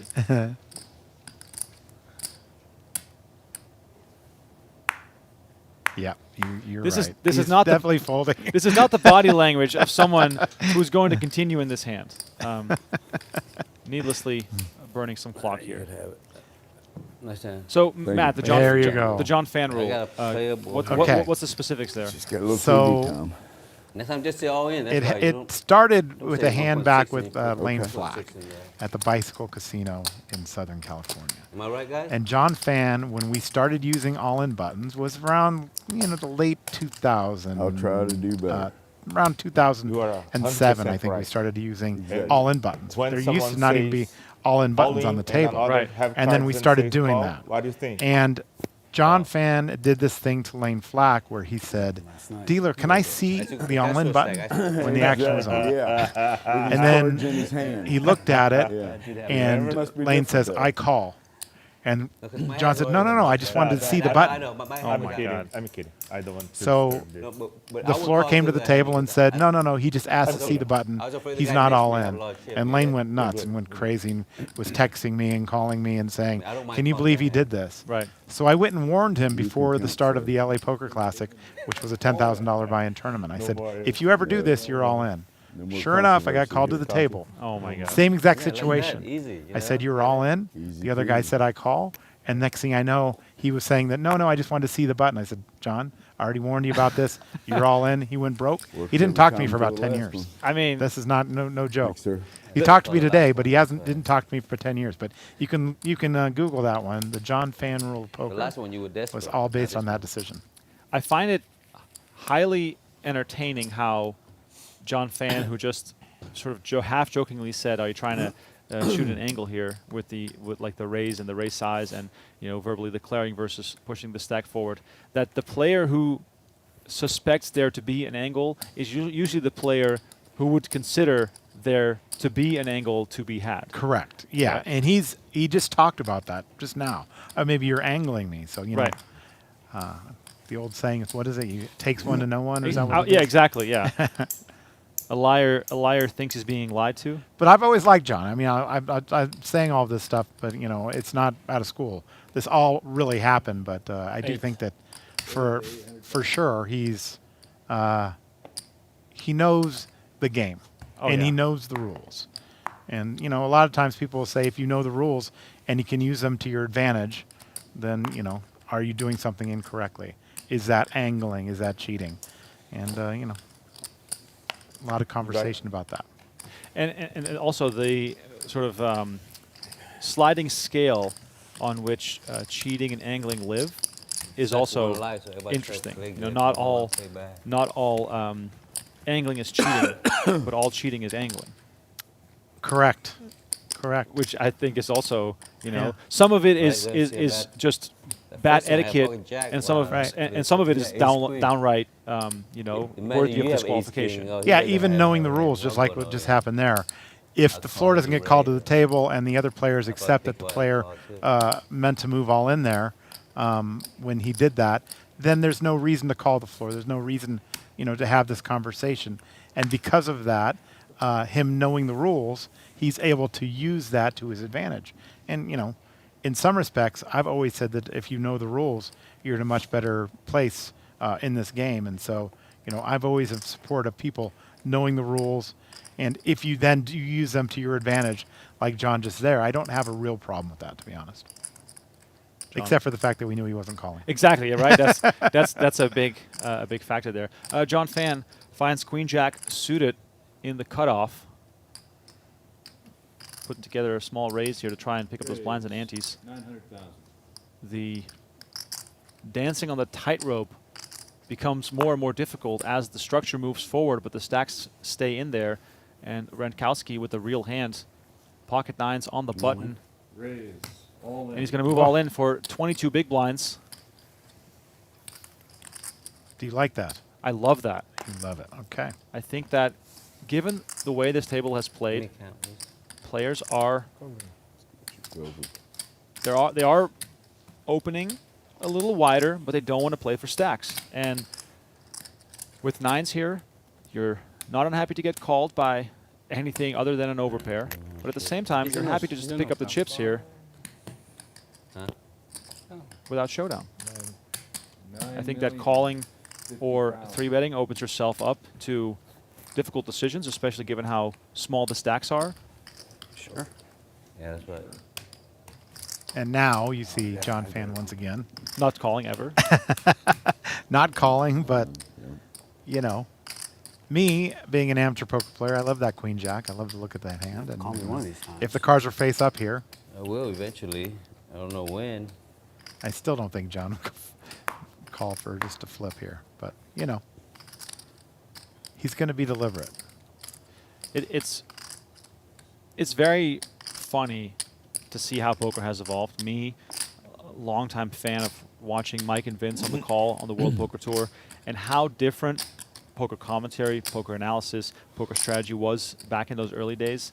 And I would say that when I first got into poker, in a situation like this, you would actually consider calling with Queen Jack. King? Now, the poker content that's out there, whether it's through commentary, through strategy videos, or even just players discussing hands, there's certain situations that are, you know, quote unquote solved, where you're just simply never calling, right? And that's a big difference from when Mike and Vince used to call the action. Right, but I don't think that John has probably ever looked at a solver in his life. Maybe he has, but I don't think so. But even John knows that it's just sort of common sense. Correct. That he's just, you know, if he's up against ace king or ace queen there, he's just in such a terrible spot. And you said he is playing, you know, quite snug as well.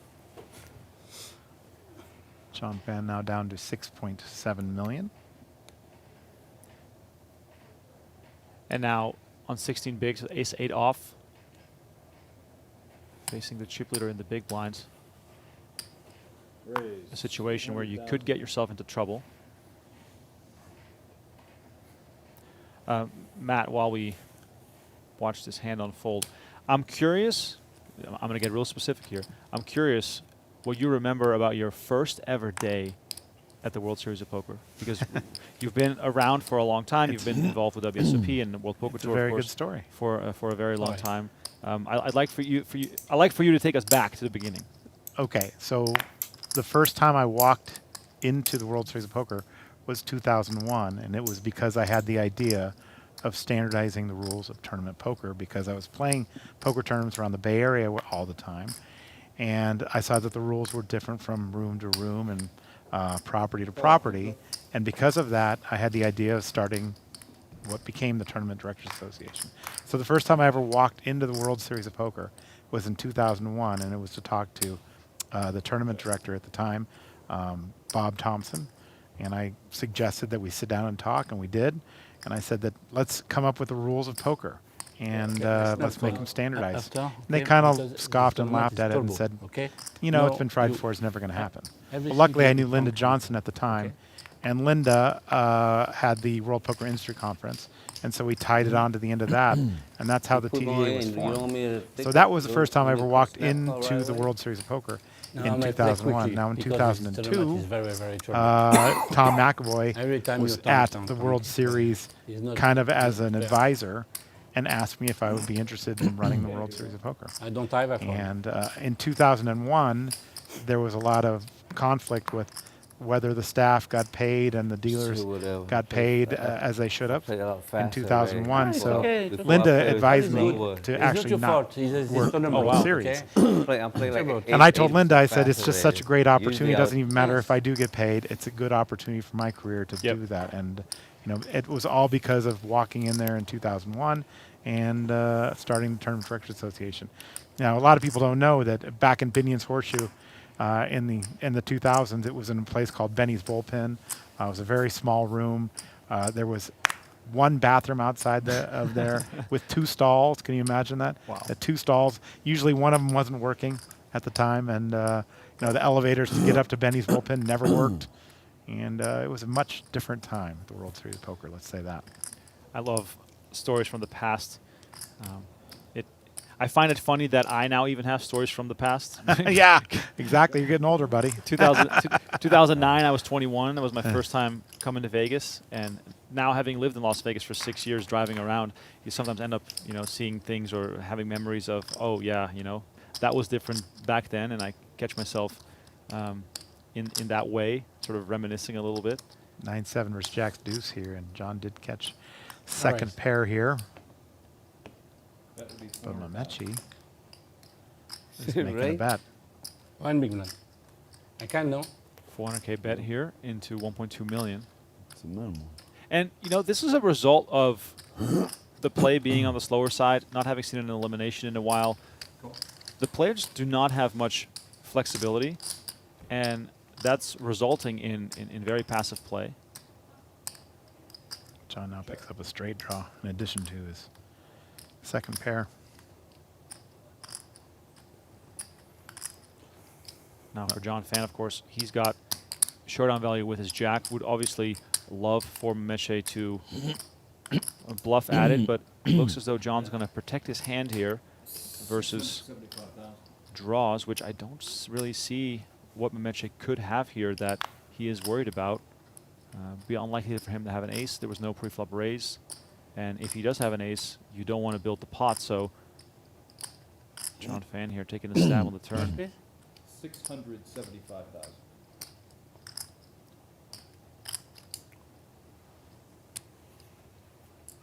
One six. Whoa! Oh, baby. Nice. No, raise.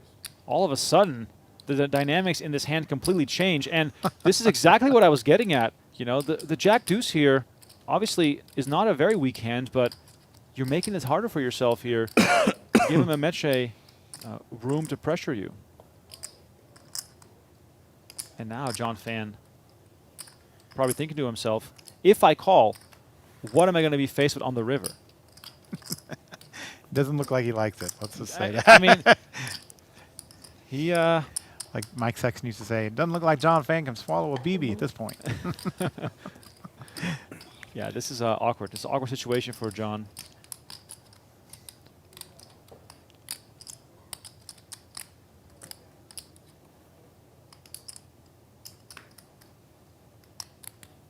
The chat not too pleased with John's slow approach to the game, and we're probably going to see some serious deliberation here. This time he actually has a real decision. Yeah, and to me, the decision is not necessarily just about this turn bet. It is also about what's our plan on the river? How do we reframe this hand? We did not expect this. We did not expect the check raise. But what is he doing this with, and how will he treat the river? Now, John Phan, body language-wise, almost acting as if he's deciding between going all in and folding. Normally, if you're trying to maintain composure to perhaps make a call, would perhaps see some different body language. What do you think he's going to do here, Remco? I think he's ultimately going to fold, and I think he created this quote-unquote mess for himself, because what value is he getting on the turn from which kinds of hands? Unlikely to be scared of a flush draw. It's unlikely that Mameche has an ace, but now you're almost playing for stacks, because what if he does have an ace, you know, as far as the range goes? That's why the turn bet is almost futile in a way. You're not making more money off of weaker hands, and you're not getting rid of stronger hands. And you're not bluffing either, because you have a pair of jacks. So I think this comes down to game plan. And right now, it looks as though John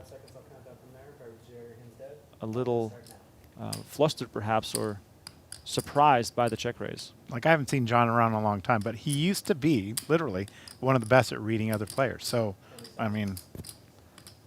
and to John's credit, if he makes a move here, the check raise from Mameche is fairly strange too.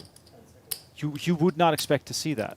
So he could have a very weak holding. The problem is he's going to turn over an ace like every king, now and then. King, queen with flush draw high. Oh, please show it, Check. please. Please show it, Mameche. Yeah, please. Mameche has to show the 9-7. That is mandatory right now. No. Put him on tilt. That's the way to do it. However, Tony Dunst always tells me never show your hand. I don't know. Yeah.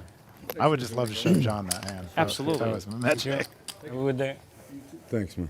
There's a time and a place for it, if you Almost ask me. it, This was the time. And he won't find out until how long? 30 minutes later? Is it a I delay? think we're on a about Good 45-minute hand. delay. Okay, So. 45 minutes. Hello, dear. Big. All right, so John Fan down to 6.2 million. Chuck Ward on 3.6, still our short stack. Wow. First, you got Matt Savage in the booth with me here. My name is Remco Rinkema. Thank you for joining Venetian Poker Live during this action-packed summer of poker in Las Vegas. Again, going back in time, we now all say, you know, the summer in Vegas, the summer WSOP. That wasn't always the case, and why did that change? I was a tournament director in 2002, 3, and 4. We were in May, and it was actually nice. It was pleasant to be there. Yeah, it was. I think that they changed it when they moved it, you know, down the street to the Rio, and you know, it was because summer is definitely a slower time of year, and it makes a lot more sense. All right, he's moving all in. Ward's moving all in for 3.65 with King, Queen offsuit. Great move here by Ward, all in.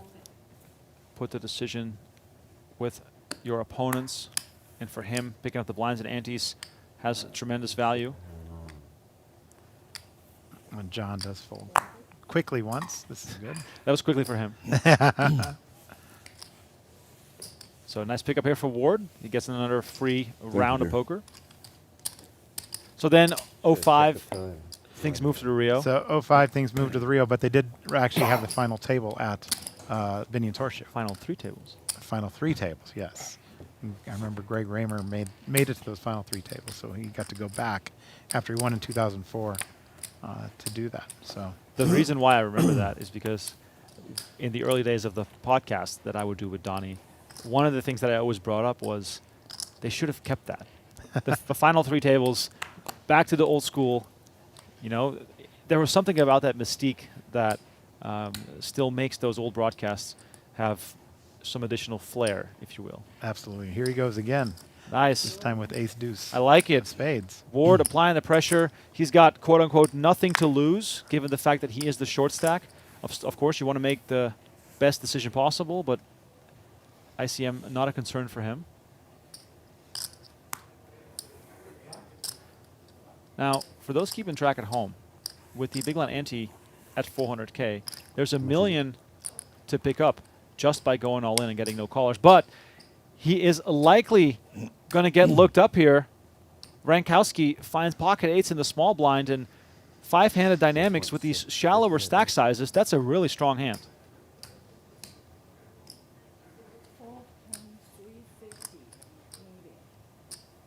$4,650,000. 4 point how much? It is half a stack there. Half a stack for 4,650,000. Rzentkowski. And he has to think I that said he's 4.650. 4.6. He'll be flipping a lot of the time. 4.650, Yep. I already said. 4.650. I'm a nit. I'd probably fold this. Moment. My math was right. There you yeah? go. There we go. Rzentkowski Yeah, all in over the top. Yeah. The Freitas with pocket Come on, 5s boys. gets out of the way. We got ace deuce suited versus pocket 8s. There you go. And Rzentkowski with a good chance here to reduce this field to its final 4. Chuck Ward doubled up on the second hand of play. Yeah, he's shipping every hand. So At bucket so 5. Excuse me, on the 4th hand of play, and now looking for another double up. So we have a player at risk here. 10 million chips in the middle. Rzentkowski would be up to 15.5 million and take the chip lead if his 8s manage to hold up. Let's see the flop. And we've got 7, 10, 9, 2 clubs, backdoor spades available to Ward, but he is looking for an ace. Chuck Ward, 16% to survive here. 6 of heart, game over. Turn card. The deuce of hearts, adding some outs. An ace or a deuce. As you can see, the deuce of diamonds has been folded. Get the wrong one. So 4 outs now for Ward to survive. Otherwise, he will be our 5th place finisher. Can he find it? He cannot. It's the Queen of Clubs on the river, and Chuck Ward will receive $39,900 for finishing in fifth place. Good game, sir. And we are down to the final four, who are now guaranteed $53,000. So nice little pay raise for all the remaining players. Excellent ROI on the $1,000 investment. Good luck, guys. And we have a new chip leader in Good town. call. Good call there. Now, you wouldn't have had those chips. Exactly. I would not have had those chips. All right, Chuck Ward eliminated. We are down to 4. If you're listening to my voice, all you have to do to show some love here, hit the like button, subscribe to the channel. Join us on both the Venetian Poker Live and the Poker Go channel. We'll take you all the way until we have a winner, as Lee Rzentkowski from Milwaukee, Wisconsin, is our tournament chip leader. And Rzentkowski now with an opportunity to take control of this final table. Obviously, John Phan and Freitas with very similar stacks, so I see him pressure coming into play a lot more now. Next pay jump worth $20,000. Now raises to 800,000. Now there's the big blind ante is out there now. It's 400,000. You know, it's substantial to just win that. And you know, there's a lot of people in this industry. Not a lot. There are some people that say they would want the big blind ante to be reduced when you get down to a certain level of players. What do you think about that? That's what the nits would say. Yes. And they used to do that here, by the way. Right. So I personally believe that the goal of the tournament is to reach a champion. And I think that part of poker is to find a way to, you know, be aggressive and play your hands, and not to wait for cards in hopes you win a hand. So the chess element of poker, to me, comes into play when you're forced to make actions. When you're not forced to make actions, you're not playing poker. So I love the fact that percentage-wise, it's perhaps a bit of a tougher pill to swallow, but I think that it adds a fun dynamic to the game. Absolutely. And I am vehemently opposed to ever reducing that. And every time anybody's ever brought that up to me, I've always been against it, because I think it does. You know, it adds something to the pot. It gives the game more action. And I actually think it makes the structure better, because more people are getting eliminated, and that means the average big blinds is higher. And therefore, I don't ever think it needs to be reduced, and I am totally opposed to it. But let us know in the chat. Yeah. Let us know what you think. You think that the big blind ante is too big when you get down to a shorter amount. And there are those, like Matt Waxman, who tells me all the time that big blind ante ruined poker, where I think the absolute opposite, that it really enhanced the game. I think so too. Another thing that I feel pretty strongly about, no matter what the buy-in of the tournament is, I think that when you get to heads-up play, the blind levels should be shortened. I think that heads-up play, and I've covered thousands of tournaments, heads-up play is something that most players aren't familiar with, and you get into a lot of situations where players simply just wait for good cards, and they are able to because the structure is built for 9-handed or 7 or 8-handed play. Well, the World Poker Tour, which is going on outside of this room right here, right now, has reduced heads-up final tables since the inception. We go from hour-long levels down to 30 minutes heads up, because you are playing so many more hands as well. So that's another factor in that as well. But we've always done that, and it's worked out well. Once again, if you're just joining us, we are live from the Venetian Poker Room, located at level 2 at the Palazzo Grand Canal Shops. My name is Remco Rinkema. Matt Savage alongside me in the You remember, guys, I fed my Bunton. 10-time Poker Hall of Fame nominee. A strange honor, but it would look funny on a placard. Yeah, exactly. Or on my tombstone. Oh, yeah. he's in the ground, but not in the Hall of Fame. Exactly. But a lot of people think, you know, actually, my good friend Mike Norrie says, all you got to do is fake your death. Just go away for 6 or 8 months, come back, and when you come back, you'll be in the Hall of Fame. Exactly. They'll finally see what they've been missing. Yeah. He says it'd be the big gotcha suckers. That's right. I have to find somewhere where I'd go where I can play golf and you know, it'd have to have good weather. I'm not going anywhere where, you know, where I can really hide out, like North Dakota or something. I feel like you'll always find a place to play golf. Yes, I think I'll always find a place to play golf. Yes. Speaking of golf, we had our cash game here at Venetian Poker Live a couple nights ago, and one of the players at the table had a stat that I did not believe, but I verified it, and he said there's more golf courses in the U.S. than there are McDonald's. There's another whole stack It's, behind and it's that true. What? too, I can Yeah. see. Isn't that crazy? No. Yes, it is. It is true. Cannot be true. Yes, it is. You gotta leave it sideways so we all can see it. So See two. there are Leave it like this so we 16,000 can golf see it. courses in the U.S. and 13,600 McDonald locations. Better? Come No, on. we gotta- That Isn't can't that, be. isn't that the craziest stat? That is a crazy Yeah, stat. that's better that way. And you've probably played. I at don't mo- even pla- believe Played that. at most of them. No, I have not. I definitely have not. I have played a lot this summer, though. Poker players have been. The games have been good. Let's just say that. I was gonna bring it up. And I know that whenever I used to do podcasts with Negranu or other players that also play golf and poker, the high stakes golf questions always came up, and I know that used to even be covered as part of the broadcast as a bit of side fun. But what sort of games have you been into? What sort of names are we playing against? Now, people have always talked about, what the handicaps are and all this stuff. I don't gamble for very much at the golf course. I don't.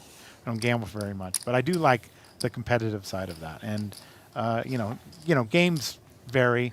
At the golf course I play at all the time, Ben Lamb's also a member, and he gambles for way more on the golf course than I ever did. So, there are people that gamble. Phil Ivey, one of our ambassadors for Club Gold, is out there as well. He gambles much bigger than I do, way bigger than I do on the golf course. And for them, it's part of their profession, kind of. Right. And I enjoy it. I enjoy a good game, but I'm not betting that much. For me, a bigger small losses anywhere like $500, something like that. Still keeping it friendly. Keeping it friendly.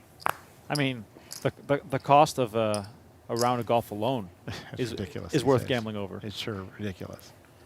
Absolutely. Real quick though, top 2 courses in Vegas for those that come to town. Yeah, I think my course is probably up there, Southern Highlands, and then Shadow Creek is also another one. Summit Club is a new one that I have not yet played, but we'll play soon. But Southern Highlands, Shadow Creek, the Summit Club, Cascada are probably the top 4. There you have it. Advice from the man who could probably do a vlog series on Vegas golf courses. Absolutely. Was that a lot different back when you first came out here? Was golf always so present? Yeah, golf was always present, but the Southern Highlands wasn't around until 2001. That was the first year that was there. So, between private and public golf courses, it makes a big difference. So we got King 7 versus King 7. Always like to see these hands play out post flop, but De Freitas has moved all in with that King 7. Yeah, big move from De Freitas. Get it through. Very well done here. Very big pickup too. You're a soccer fan. What's CAM? So he is from Brazil. So Okay. I'm gonna go with a Brazilian. I want to say. See, I don't want to get this wrong. I want to say Corinthians. He's got a dirty stack there in the front. So I've been to Brazil. I did a poker tournament down there, and I did a poker tournament at a place called Camboriú. Okay. Could that be Camboriú or not? We're going to look it up. You know, it's funny. Juventus is the first jersey people think of when they see the black and white stripes. Yeah. But I know that that's not Juventus. So now I have to have someone in the chat tell me that I was What is wrong on this. CAM? Oh, Atletico Mineiro, I think is. That's what it is. Atletico Mineiro. Atletico Mineiro. See, the game of soccer. See, I don't understand soccer at all. But Atletico Numero? Atletico Mineiro. See Tim Duckworth in the chat. We have so much going on. Yes, absolutely. Busy time for poker. Exactly. In Las Vegas. De Freitas now with 9s raises to 1 million.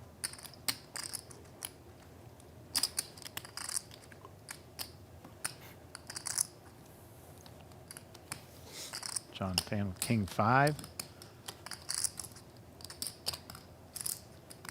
You're into solver streets? Are you looking at solvers these days? Honestly, I'm a feel-based solver player.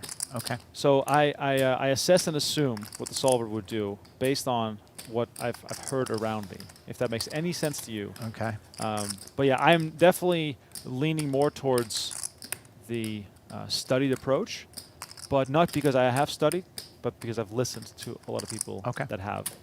So, you know, funny small examples of that are things like, you know, the value of small pocket pairs has diminished since they've started quote-unquote solving things. On the contrary, the value of the suited ace has gone up tremendously. So small things like that I have picked up on, but, you know, within my job. This is a hand that Tony Dunst and I talk about all the time, King 5. Right. As a hand that years ago would have been just instantly mocked, but now, for some reason, King 5 is a good hand to raise with. I'm not sure why. It's not a flip.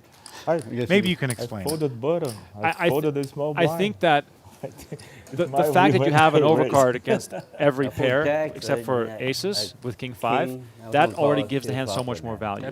Similarly, why a hand like Ace Deuce is so strong nowadays, because the ace being better than pocket kings, once you hit it, just gives the hand a lot more playability.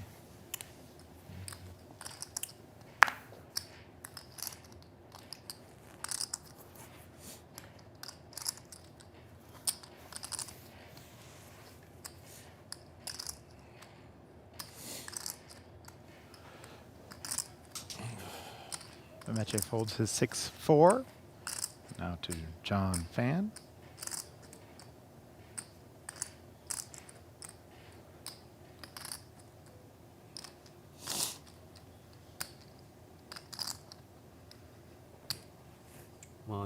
He's moving all in. All in for 6,450,000. Sounds like he folded. He's got King 9 suited. Flat. And that will get it done. A quick fold from the Freitas. John Phan now being the short stack. Started the day as the big stack, but the lines are high. We've now gone to 250, 500K with a 500K big blind ante.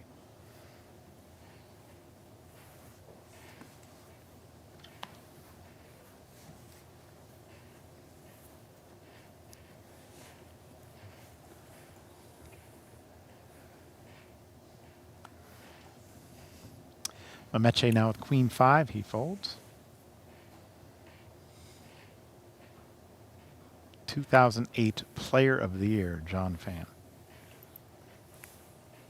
17 years ago. And Rzentkowski with Jack 10 suited. Are we saying that name correctly, Rzentkowski? Are there any Rzentkowski fans out there? Or is it Rzentkowski? Is the R silent? Let us know. 2 million? Rzentkowski raises to 2 million. Freitas folds. And Rzentkowski will get this pot.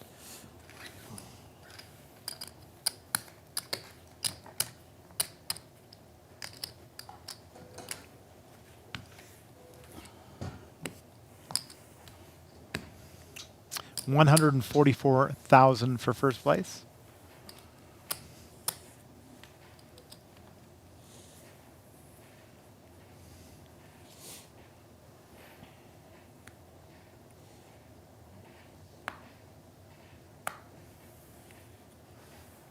If you ever have any rules questions, feel free to reach out. I'm usually on X at Savage Poker, but happy to answer all of those questions. Rzentkowski now with 2 5s.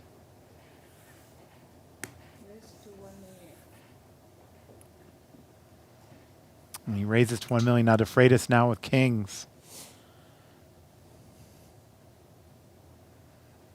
Call. He does call.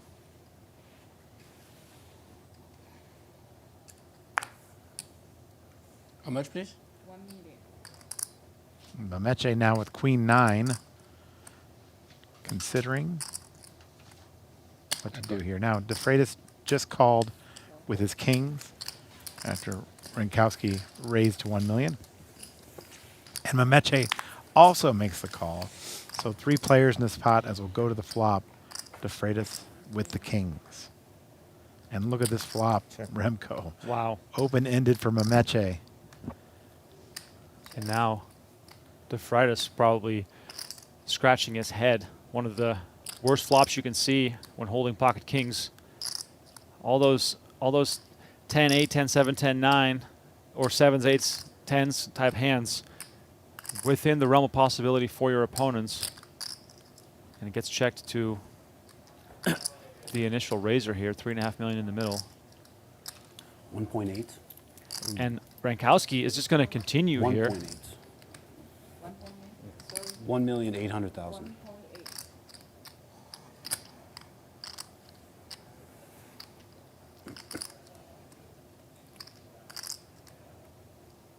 Action on the Freitas with 8.7 million remaining.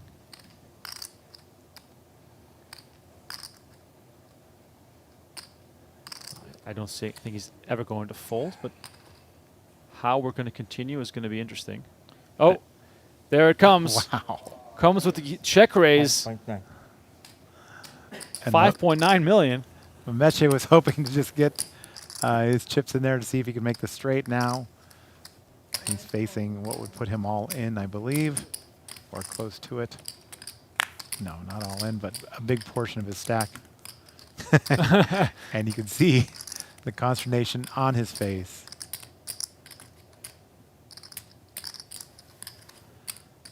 He would have loved to see a turn card there. And this is one of those situations where, you know, if you're being honest with yourself, 6 million with the open-ended straight draw is not a feasible and profitable strategy. I think this is more so just frustration over wanting to play this hand. Yeah, absolutely. Especially when you have the queen. Additionally, that if a jack were to fall, it'd be the absolute nuts. It is a rainbow flop as well, which is another consideration. But as you were saying, I think he's got to get rid of this hand. But he's going to hate it. I mean, that's a big thing in poker, you know. More often than not, you hate whatever the situation is you find yourself in. But this is no time to be a hero for Mameche. He's got a really healthy stack. And Queen Jack on this board simply doesn't give you any sort of positive outlook. He folds, and DeFreitas is going to win the pot, which is turning out to be a fantastic raise, because for that bet from Rzentkowski, he was probably going to get a call from Mameche. Right. The only sort of thought that I have here is that in this scenario it turns out okay, but you do let the big blind in for nothing, almost nothing. Very good pot odds for Mameche to call and make this three-handed. At the same time, if you are up against a strong high card holding, let's say Rzentkowski has a king-queen suited, let's say Mameche has king-queen suited, you lose out on a chance to get the money in because they would have to hit a specific flop to continue. So given the stack depth here, I would much prefer to build a larger pot before the flop. Thank you. But either way, the Freitas is right because he is the chip leader now, 14 million chips. As we're now playing 250K, 500K with the 500K big blind ante. The largest stack is 28 bigs. If John Fan doubles, he would be the largest stack, to give an indication of how tight this battle is. It's going to come down to cards and a bit of luck here, this final table.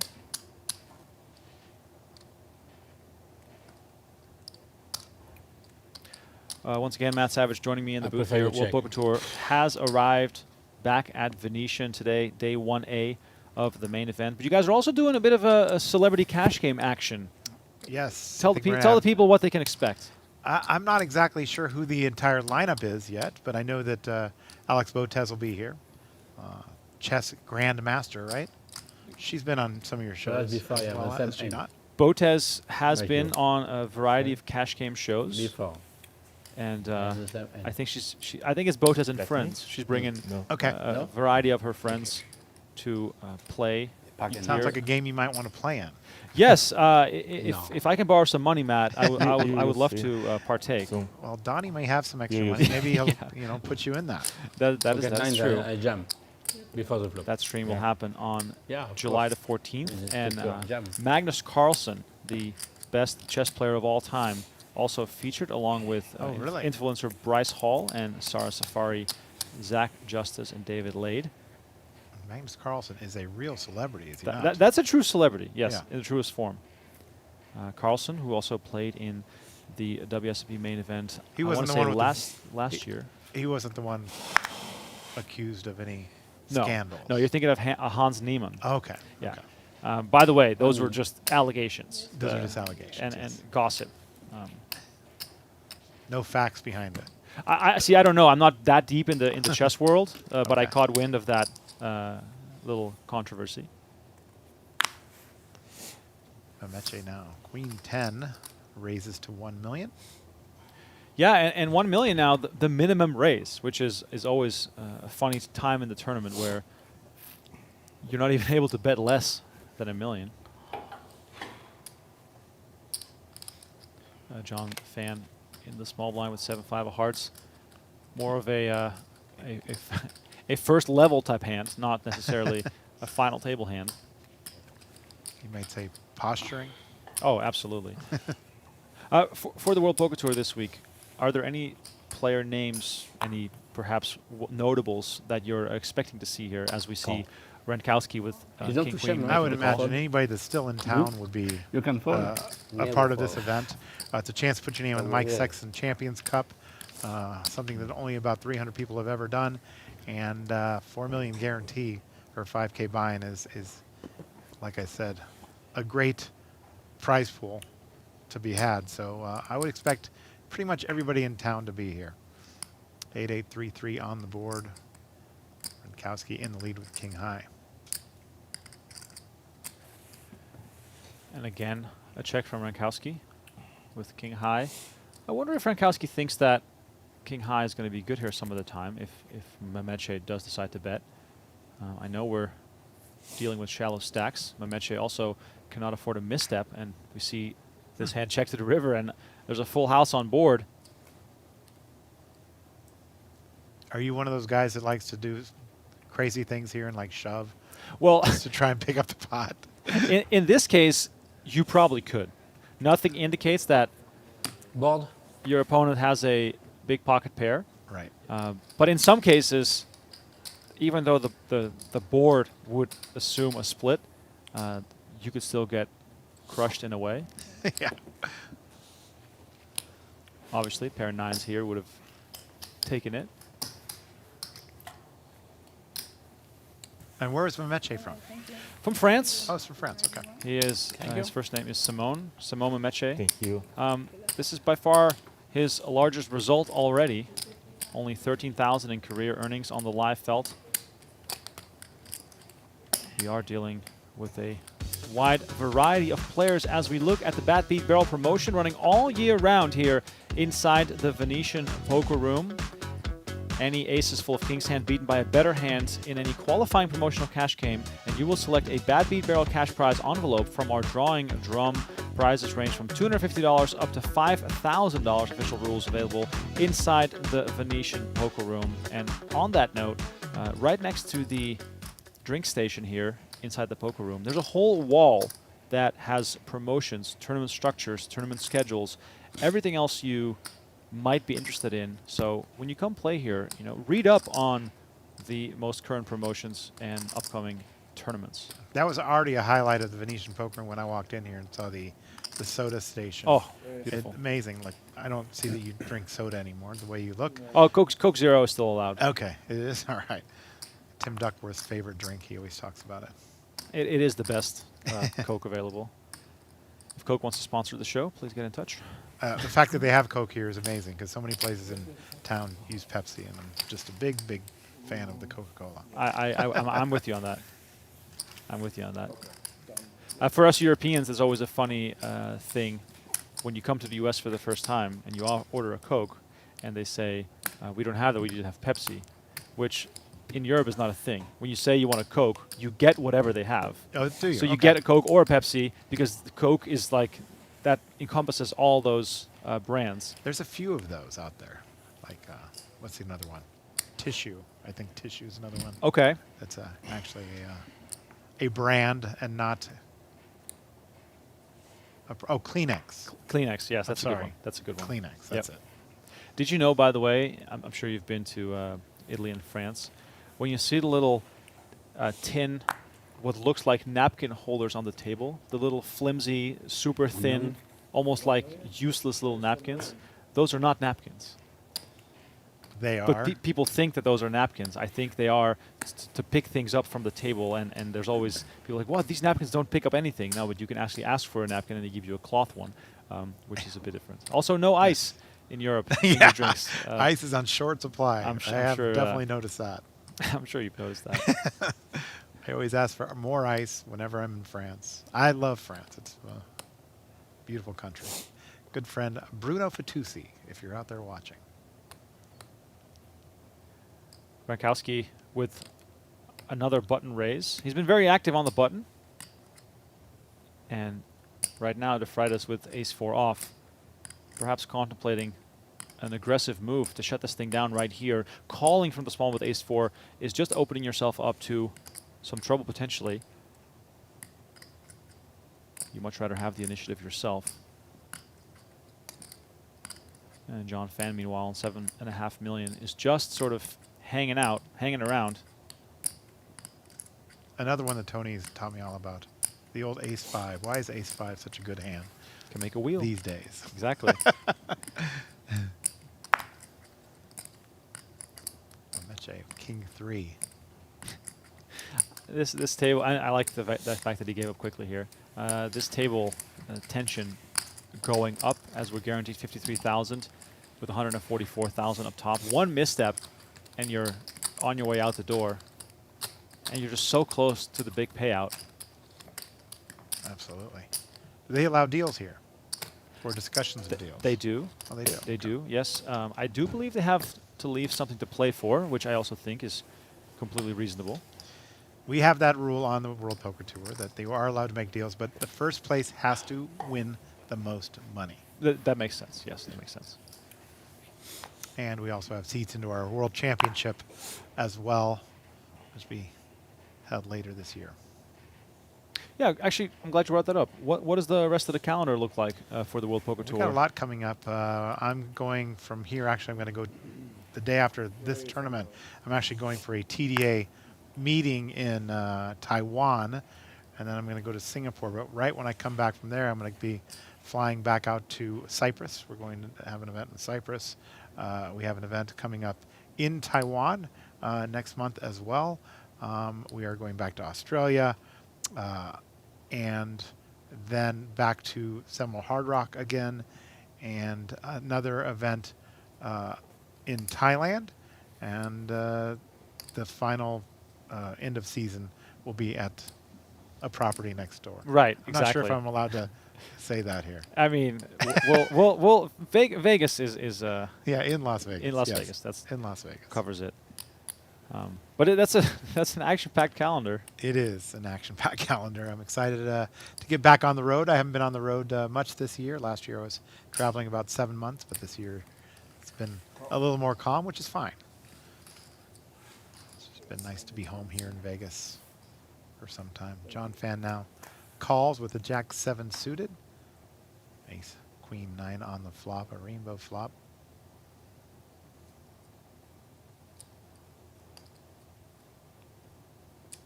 Nines, bottom pair for de Freitas. Yeah, and John Phan, as I said, hasn't really had any premium holdings. Just looking to maneuver around a little bit. I wonder if he has a game plan for this flop, and it looks as though he's going to decide to lead here for just 500K. And, oh, look at this. If I've ever seen a deterrent to keep on betting, right, is the snap call. Yes, exactly. And now a 10 on the turn, now open-ended for John Phan. And well, de Freitas picking up 2 pair.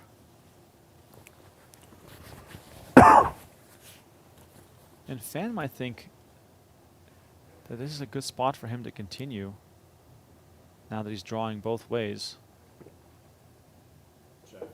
And decides to check, hoping to perhaps see a free river card, but the Freitas reaching immediately. 18. 1.8, yeah. 1800. 1.8 million is the bet. And Pham now with 8 outs to a straight, but they're not clean outs because those hearts, not something you can rely on.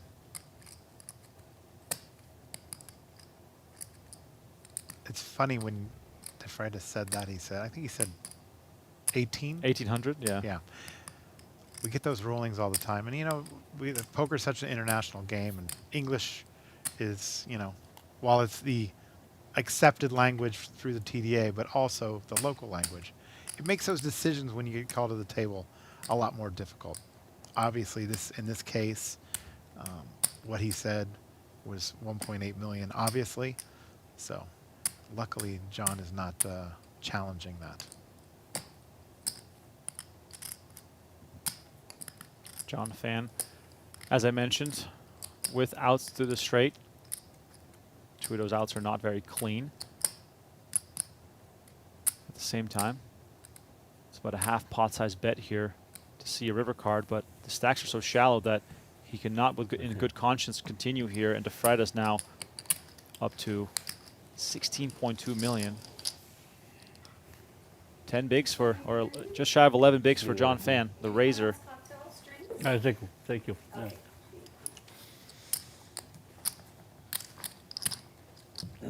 Yeah, so bad. Let you steal it. How much jam pre-flop? Buddy? How much jam pre-flop? Nice hand. In case you're just tuning in, it's the final table of the 1K Seniors event at Venetian. Smart. You didn't. Kicking off a You week didn't, of and World now Poker Tour you are action. live. Huh? Yeah? That's a good choice, huh? World Poker Tour Well, I gave you is extra back live yesterday. at Venetian. A lot of 5K hands buy-in, should've 4 been million down, guarantee. Final table streaming a week from now. Before that, there's a celebrity cash game with the likes of Alexandra Botez and Magnus Carlsen. Carlsen, who's played the WSP main event in the past, loves himself a game of poker from time to time. And much love to the chat, everyone. A little different destination for me today. Just as happy to call this action. We all know that, you know, the biggest events of the year are all happening in Las Vegas right now. We're all sweating the action. I got Donnie Peters in the mix. I don't have a piece, but I care just as much about his result. How did you not get a piece? Actually, I'm glad you brought that up. I have a rule that I started back in. Oh, let's see what happens here before I delve into a story about my gambling past. Rzentkowski with a nice pickup here. No, this must have been 2010 or 11. I had a chance to buy a piece of a player who ended up winning a massive online event. And my piece that I was offered would have been worth $50,000. Wow. And for me, that would have been life-changing money. I was good friends with this player. I ended up declining the piece because I was already buying a lot of pieces elsewhere. So I said no to him and yes to others, and one of them won and one of them didn't. I decided in that moment that from then on out, I was always going to say no to everyone. Because at least that way, I could never tell myself that I missed out. And obviously, there have been some misses along the way, but if I just think of all the times that I would have been right, then I might have broken even in the long run. I actually bought a piece of somebody that played in this senior event. Oh, great. I beat somebody on the golf course, and we parlayed it into this tournament. He did not cash, but he had a bunch of chips at the end of the day. You suck, Mike Beasley. How could you do that? Now, I have to ask you, what's been the best piece you ever bought? I don't really buy pieces of people very often, and it was actually a long, long time ago. The original Tournament of Champions. Have you ever heard of that Yes, tournament? absolutely. Basically the tournament that started the World Poker Tour, because Steve Lipscomb ran this event called the Tournament of Champions, hosted by Mike Sexton. It was his idea.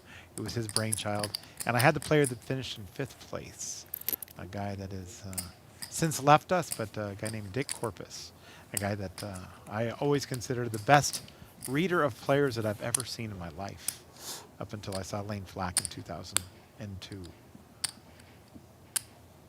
But he won 38,000, and I had 50%, which was very nice. Especially that back then, that was life-changing money too for me. Right. I mean, you can have a nice parlay if you get the right piece. So you had the opportunity to have a piece of Donnie. I didn't even ask. Okay. I didn't even ask, and he knows that I don't buy pieces. Okay. He knows the story. All right, Yeah. Rzentkowski with ace-9. We do not know what John has, but he did raise to 1 million. Rzentkowski with the fold there of the ace-9. Do you like that fold? Ace-9 in the muck from the Freitas. No, right, Rzentkowski. Oh, Rzentkowski. Honestly, I don't. I think that given his chip position, aggression is always recommended in this kind of And spot. he had position in the pot. Yeah, I think that you should always be raising in that situation. These players have been playing for 2 long days leading up to this point. I wonder if the fatigue is starting to creep in a little bit. I mean, these are seniors after all. Seniors, yes. They should have extra breaks, nap time. Okay. I used to make jokes all the time about senior events, and now that I am one, I'm not making those jokes anymore. Frankie asking in the chat, where's JRB? There we go again. JRB always headlining our cash Easy games blind. along with Brian Oaken and friends. Not really. Easy blind. The next cash game Not with really. those boys Easy coming blind. up in a few I weeks. can see it. I can give you a little update on the upcoming Venetian Poker Live streaming schedule. The WPT cash game happening on July the 14th. Then the final table of the World Poker Tour on the 17th. We have an ultimate stack final table with a 750K guaranteed, which you can It's play time. if you're watching this on July 19th, and then another ultimate stack final table on the 22nd, and then the cash game is back on the 23rd. 100, 200, 20K minimum buy-in. And the Freitas with ace-3 suited It's time. makes it 1 million. John Phan nursing the short stack. Has a very nice 10-9 suited in the big blinds. Given the way the table has played, he could consider peeling and then going for the all-in check raise, since the Freitas has been known to take stabs at the flop. These pink chips are 100K, and the black chips are 25K. I love this chip set. Yeah, it's very nice. Beautiful colors.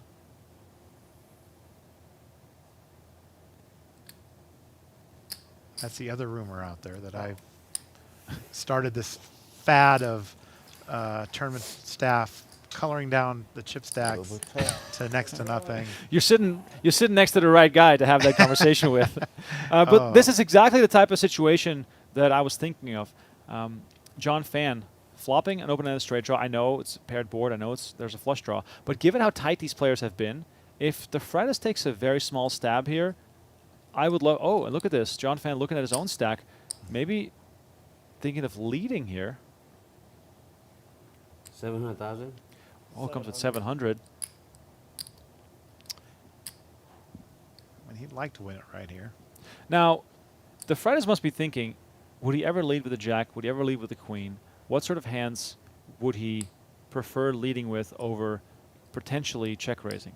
That's probably what's going through his mind. Now, in this specific case, the Freitas has nothing going for him. No backdoor draws, no connectivity with the board whatsoever. But it is only 700K into 2.7 million. If you had something, you lost the chance to double up. Yeah? Yeah, because You calling, right? yeah, pre-flop. There it is. I still lose. You still do runner on me. So John Phan actually taking the right approach here. Maybe. Taking a little stab on the flop, resulting in him. And as you said, De Freitas said the same thing. Yep. He didn't He had a chance if he had something. Yes. Now, Play safe. valuable information for future You reference. still get runner, so Definitely good information for the future. you All right, so still get still runner. four-handed. 53K guaranteed for the final four. 1 million. Raise 1 million. Mameche makes it to 1 million now. $1 million.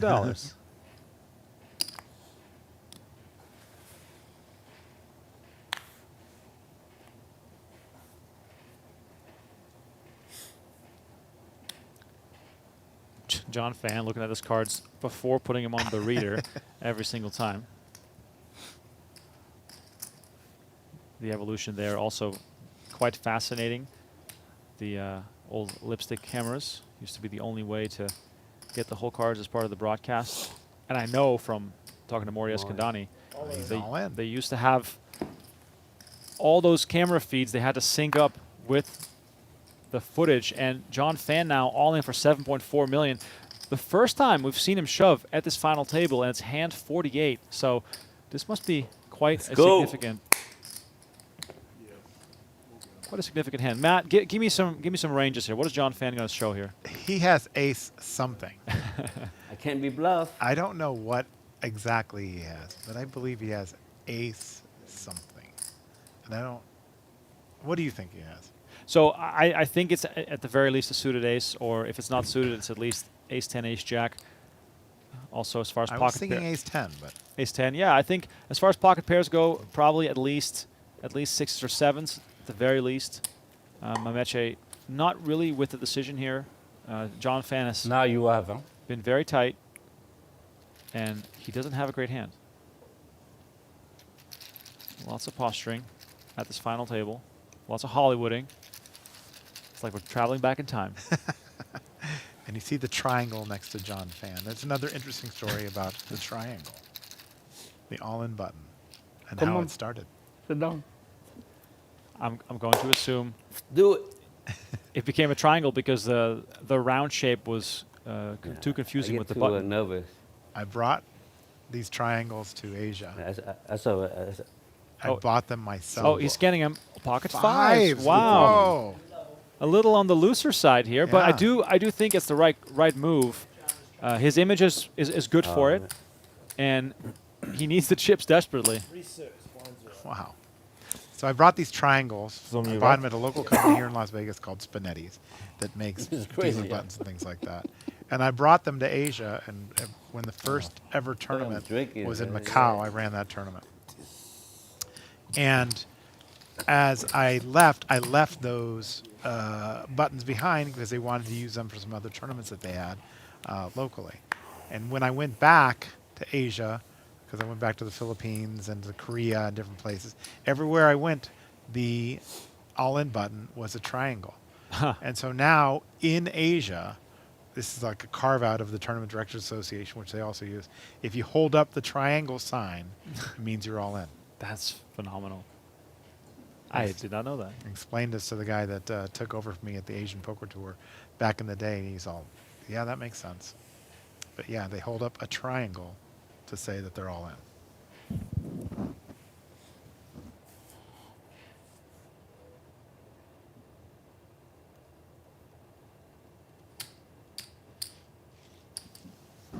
And now John Phan with the ace-8. Well, raise 1.2 million. And this could be the turning point for John Phan. The switch has been flipped. Oh, to Freitas. Oh, and the quick all-in, too. I like that. He just didn't take any time. I mean, we have no time to waste. The blinds are now 300, 600. John Phan is going to waste some time here, but he will end up folding, I believe. Is that a tell from the Freitas, would you say? It's funny, right? Because it doesn't really 13 matter million, because the 0.4. Freitas perceives his hand to be strong, 13.4 right? million. Correct. So it only different, matters what John Phan has. It doesn't matter what the Freitas has. Because he could be all in with with pocket deuces, but if he feels happy about it, that's Yeah. Gamble or no? it's about perceived hand strength. That I makes some never sense. gamble. See, you gambled a lot yesterday. If you need wrong. an opinion, gamble. One player to a hand. Mameche. It's one of the reasons why they often You say, got it. Nice hand. when you bluff, think to yourself and tell yourself in your mind What's another that one? you I have need the one nuts. more. There you go. So close. Close. Oh. Every time it's close. Oh, this guy. Every time it's close. Yeah. Yeah. Every time it's hand. It's funny that poker has, if you go to France, I'm going all you in. don't What do see you a go lot of all in? English You spoken. try And to if go you all go with no hand. to Brazil, you Right? don't hear anything Am with I right? Portuguese. Right. Try to go all But with no poker hand. has really Huh? Tell me transcended who does that? people to speak different languages. It's really kind of a great aspect of the game.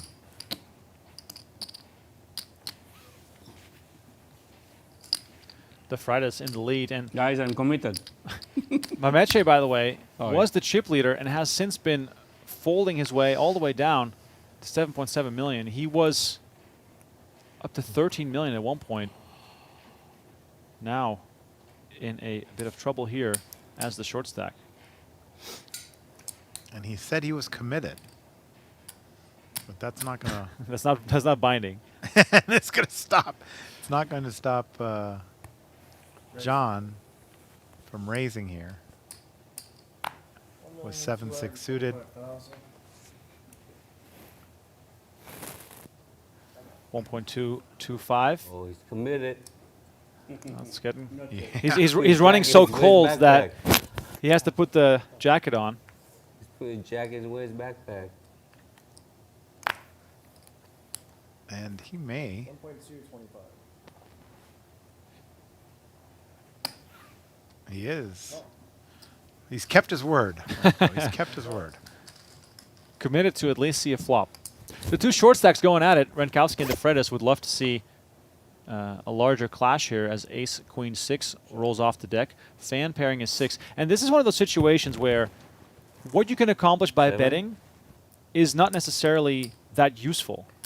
Because you're going to Easy, lose to an actually, ace or a see queen the trend, anyway. yeah? You're very You're short ace. stacked. You're dancing the Ace, are you? tightrope. And you have paired your 6, which of course is ahead against all the high cards. Now, John But Fan will you feel go good all in, about that's shutting it why. down here, but he is taking a risk because what if the Freitas comes along with a queen? What if I he would put called it from the big blind with a after small whatever, ace? before whatever. You're Usually just I building a like to do pot it. even though you don't really have a hand, and there's no stack depth. You have such few chips to play with.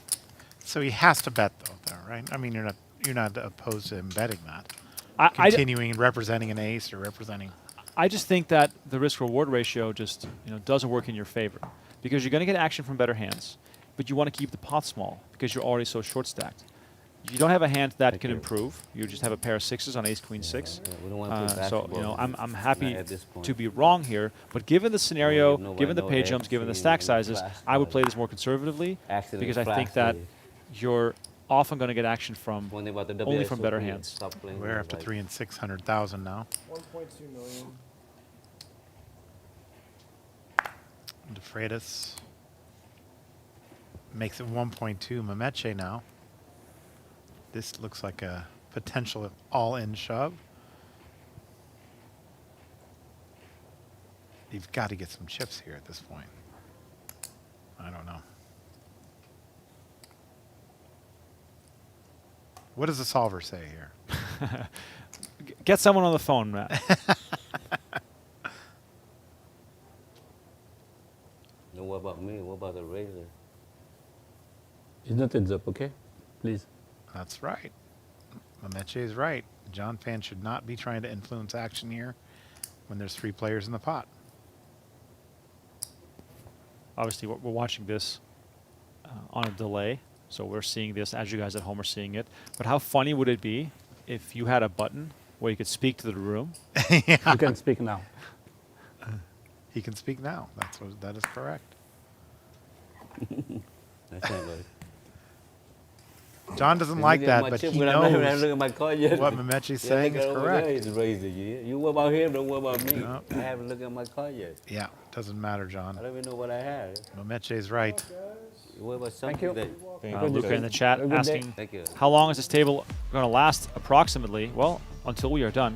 And I would be surprised if these guys last 2 more hours, given the structure. But real quickly here, Venetian running promos all year round. This is the Card of the Month promo. So read the details on your screen and give yourself a chance to win either $500 or $250 via this Card of the Month promotion. Official rules available inside the Venetian Poker Room. They have promotions of this kind running all year round. Venetian Poker Room located at level 2 at the Palazzo Grand Canal Shops. You can park on the Palazzo side and just take the elevator up to level 2, and you're literally right there, which is phenomenal. And if you haven't had a chance to see this, You can play. Oh, it's stunning. Very beautiful. No worry, no worry. I'm a fan. The blue felt I'm a fan. really The rule, you can speak with is a favorite of free mine. player. I'm I a like fan. the No worry. not having a lot of Now everybody's happy extra now, things no on matter. the felt that you can hide chips Win, or lose, cards trying to or fun all of those drinking, things. yeah, And not drinking, not fair.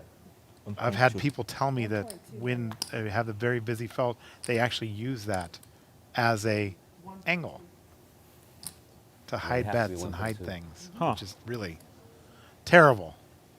But it's something that's allowed because of the situation of having a very busy felt. So you're right.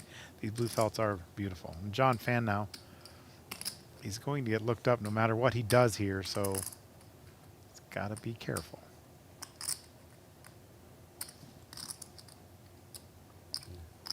All in one. There he goes. He called for the all-in button. The John Fan rule. Wow, and John Fan with poor timing. He's going to run into nine? ace-king suited. Does What? he have a hand that Jack, loose, 6. can go up against this? I gotta set it up. We have a way we set things up. So John's cards have not hit the scanner, so we're going to get the manual entry here to find out what he I believe has. jacks. Yeah. Oh, wow. He does have jacks. So We got a real coin flip on our hands. Jack, deuce.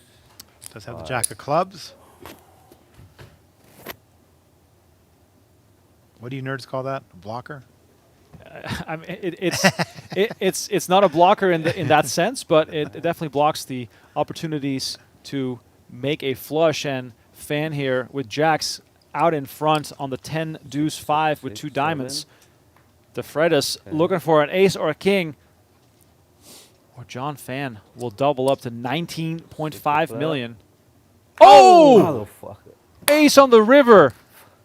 And John Fan Game, man. will exit the tournament in 4th place. Good game, my friend.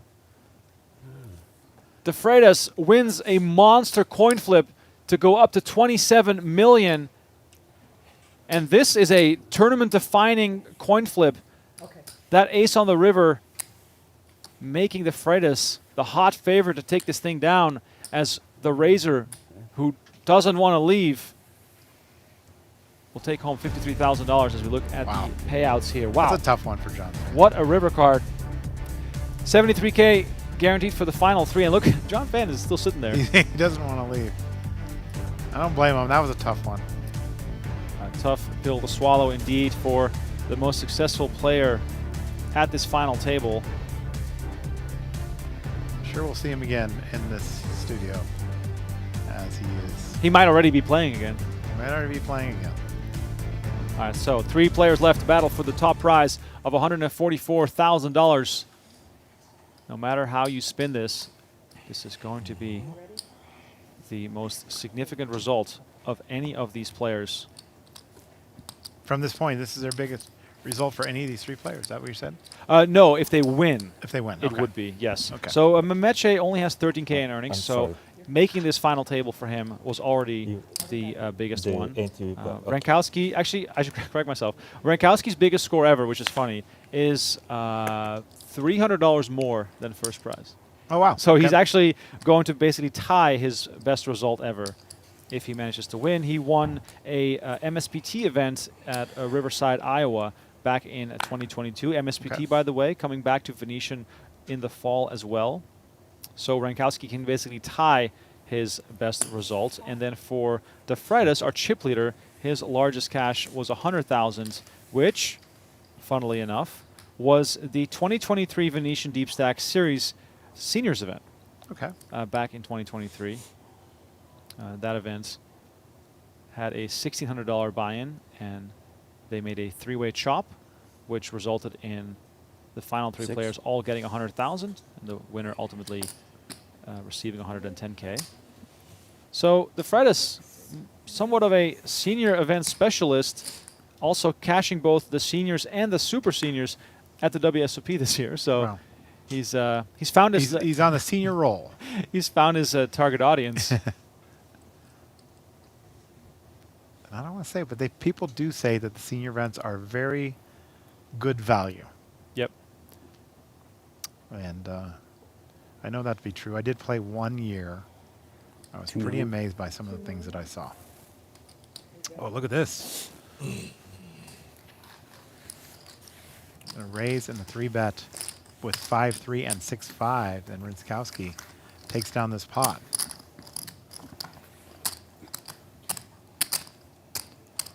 I assume we're going to see Mameche shove here soon, being the short stack. It would be advised to stay ahead of the Pac-Man, the Pac-Man type nature of those blinds and antes. And again, we're not reducing that big blind ante. Chancellor Poker in the Venetian Poker live chat is asking me about bicycles, which is funny because I ride those a lot. He's asking, is Specialized a good bike brand? Yes, it is. If you're in Vegas, go to my best friend Joseph at Swanee Cycles. No free ads, but my buddy Joseph, he owns a bike shop called Swanee Cycles in Henderson. The best service out there, and they do sell Specialized bikes if you want to give them a look. When's the last time you were on a bicycle, Matt? I have a bicycle. Okay. At the house. Very nice. I have not ridden it in a long time. Now, I have my own golf cart, so I take course. the golf cart. That is so American of you. And you live on the golf course? Close enough to where I good. can take a golf cart, but yes. Yeah, I actually have 2 bicycles in my... Would your friend over at Swanee take barely used bikes? I mean, he does trade-ins if you want something new. But yeah, if you need help selling it, all in. Look at the triangle. The triangle, yes. The triangle. Mameche is all in with the ace-4 of clubs, and we did call that. It would not be long. And here it is. Kowski folds to Jack-8 suited. Mameche shoving there with ace-4. That is so far ahead of his range to have a hand that strong, right? Okay. He's supposed to be shoving much weaker hands in that situation. But if he doubles up, he'd be leap into second place and nearly first. Yeah. It'd be close at first if he doubles through De Freitas. It's the sickening nature of tournament play where we go again. The final 3 are guaranteed 73K. If you get first, you basically double that to 144. So the next hour or so is going to define whether you're going home with 70K or 140, and he's going to go all in again for 7 million. Rzentkowski seeing the back-to-back shoves. Oh, he does fold. King 10. De Freitas with Queen Jack. Lisa, I love you. Saying his farewells. And it's funny how, you shove on back-to-back hands, and people immediately don't give you credit anymore. Correct. But it is possible to get good cards on back-to-back hands. I never played with this hand before because I never lose. And he folds. Thank you.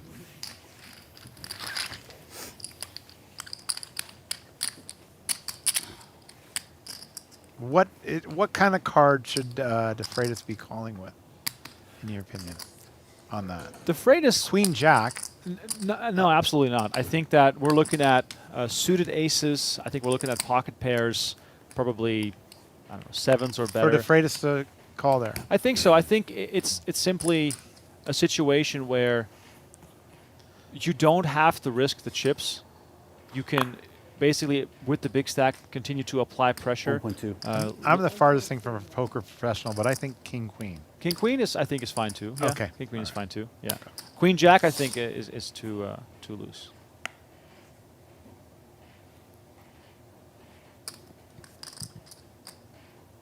But I do think that this final table plays a fair bit differently from most that I've seen. A lot of fold equity players not willing to commit their whole stacks. And seeing the back-to-back shoves by Mameche after he did not shove a single hand. And now with for ace-9. An hour. And now another strong hand. And he can, again, just come right over the top here because Rzentkowski is going to be raising a whole lot more than hands such as he has.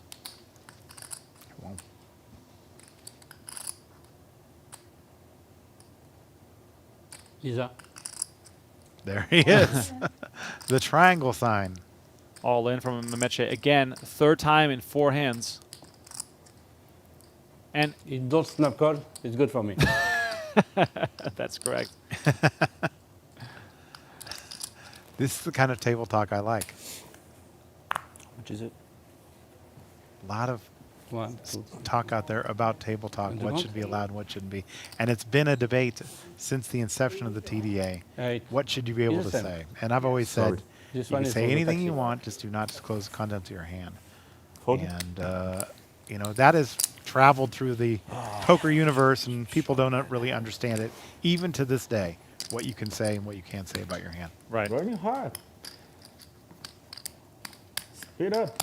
So, to play hypotheticals here, I can ask you whether you have a strong hand or not. Correct. You just cannot answer the question. You cannot. You can answer up to the point of yes, no, whatever. You can't say I have ace-9. But even if you're lying, that has nothing to do with it. Has nothing to do with it. I just got that question yesterday on X or Twitter. I got asked the same question yesterday. I thought you were okay if you were lying about your hand. No, that's not the case. Because if you're lying about your hand, even then you're giving away information on your own hand. Mameche with 5-3 of hearts. Don't press the brake. Yeah, don't press the brake. I like this, guys. I love it. Rzentkowski folds 7-4. And Freitas. I mean, Freitas sitting on a mountain here.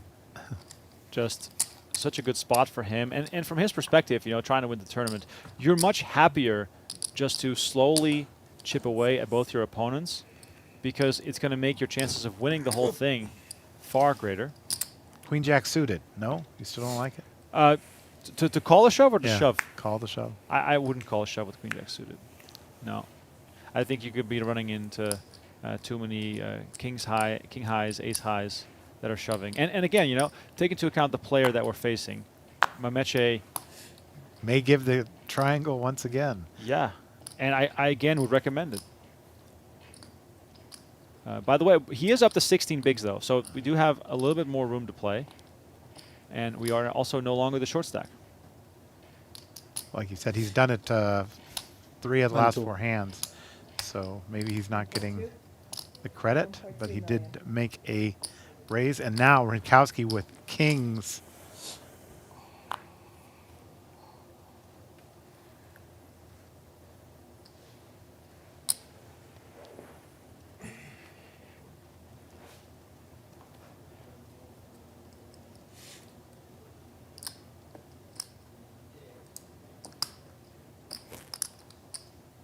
What a spot for pocket kings. Now, Mameche has been shoving so much that... It's kind of, if he would have shoved there, oh, it would have been a snap call. And now he's probably going to be able to get away with it, or get away from it. And Rzentkowski moves all in over the top.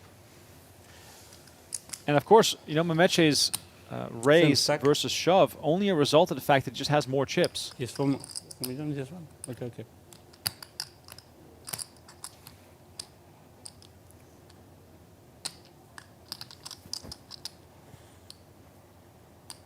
I'm not totally unimpressed with Mameche's play here, and he only has 13,000 in career earnings. That's interesting. Yeah, to me, because he knows. Seems comfortable. Yeah, he knows the rules.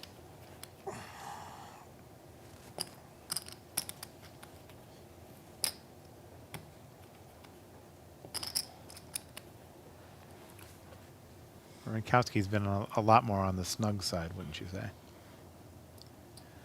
Yeah, Rzenkowski has been aggressive when first to act, but we haven't seen him make a move like this before. Now, of course, from Mameche's point of view, No, it's solid. Take your time. facing a 13 big blind shove with ace-4, I can definitely understand the deliberation here, but Let me. I need you.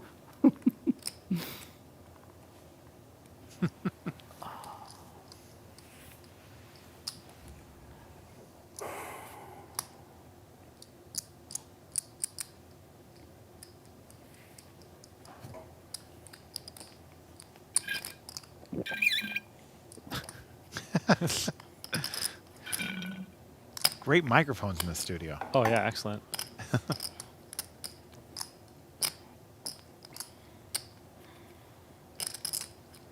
The technology that you guys have put in here from It- Poker Goes. It's a beautiful setup.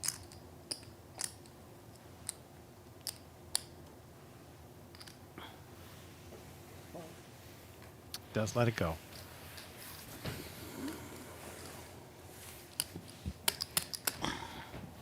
So, is there any value there? What's the bottom is? Again, I'm the There, amateur here. right. Is there any value in there in Well, Rzenkowski just calling?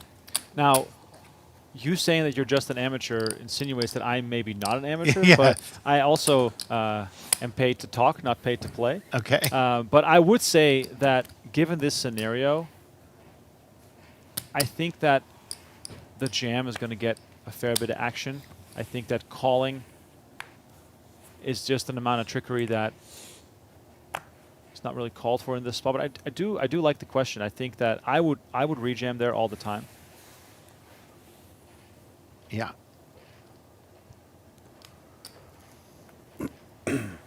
And this honestly goes into studying. You know, if I were to go back to playing a lot again, those would be the first things I would focus on, right? Jam and rejam spots in tournaments, you know, those short stack situations where you just want to make sure you know the math. That's one of those things we've actually taken out is those push-shove charts. They're not allowed to have them at the table. But, yeah, they come in handy in situations like this. And, you know, if you're really taking the game serious, you should just study those and learn them. You should not have to reference it. But it's one of those things we've taken away. Or you should look Here into we go. someone's soul and decide whether they have it or not. Correct. No? Easy enough. You want to? No, it's correct. It's correct? Yeah, yeah. Okay, That's all right. All right, so the Freitas Yeah. getting a little out of line with 5-3 off. And because he just min-raised, only 600K to call for Mameche, who flops a gut shot straight draw. The Freitas, always quick to act, is going to just continue.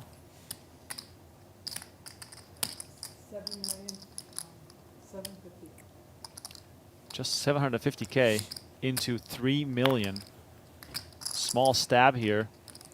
I'd love for Mameche to continue here and see a turn card. It's such a good price to try and hit a queen, hit a king. Even if you hit a 10, you're going to have short on value. Might go check on the turn if you do call. And here we go. We'll go see a turn card. Does make the call. Yep. Now, if the Freitas had sized up, Oh, yeah, this would have been a completely different scenario.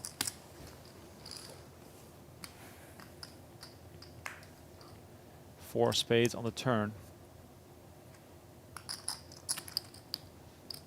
Complete blank here. check. And the Freitas does decide to check, giving Mameche a chance to see a free river card.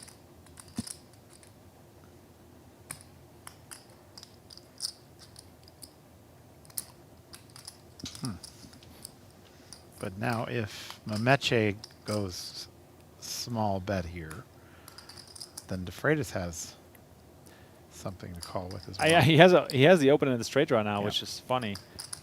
You would almost prefer to fire again just because you pick up equity, Right. as opposed to your hand getting worse if, let's say, you know, a king hit or a queen hit, for example.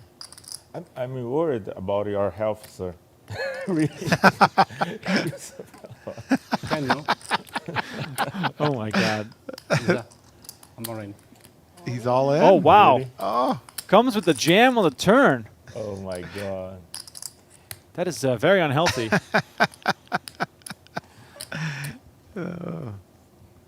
Oh my God. See, and now he, It's like if he had made a bet six. there, Okay. then he might have had to call. But Have now he's facing this all-in shove with basically 5 high. So Yeah. So we're going to see some posturing here, but 4.5 there. ultimately the Freitas is going to have to Absolutely. surrender. Yep. And And- he Good does. move. Good move. Mameche very combative, taking some risks, getting some shoves through, and he is up to 10 million. And De Freitas is worried about his health.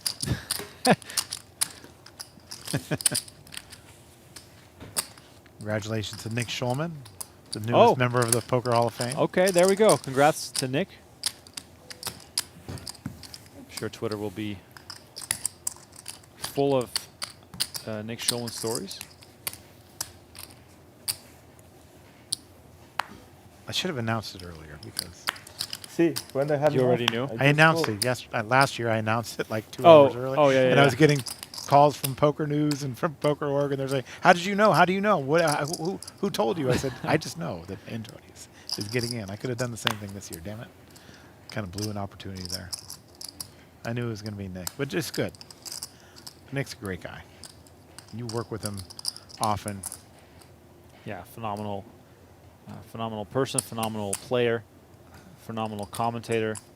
Just puts me to shame in every category. He's a decent golfer, too. Of course he is. Yeah, he's a decent golfer. Before you know it, he's also an artist and a singer and Yeah, exactly. great at painting. One of the few people on earth that can put Ahmadinejad in his place on a day-to-day basis. All right, Mameche now calls. And Rzentkowski with Queen 8 suited. Yeah, 1.8. Stack dynamics have changed completely compared to like 2 orbits ago. Mameche and Rzentkowski now tied in chips for that second place. And I like that Rzentkowski is raising here from the big blind.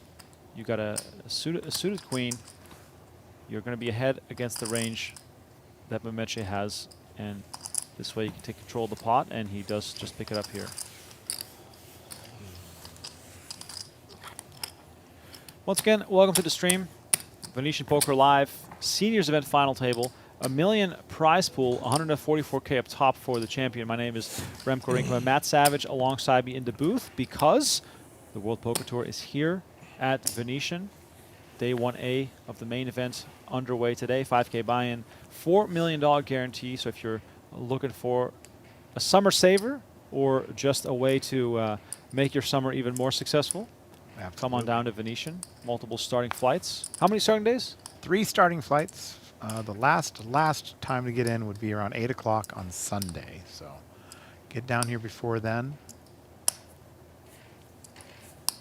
Put a few bullets in this one because $4 million prize pool. I assume the prize pool will be somewhere over $5 million by the time it's all said and done. And you get your name on that Mike Sexton Champions Cup if you're not already there.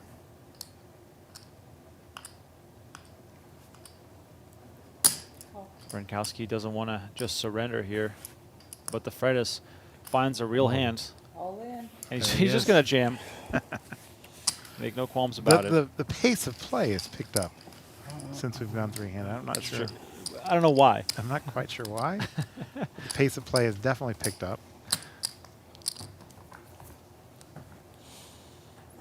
And Rzentkowski and Mameche just about even in chips.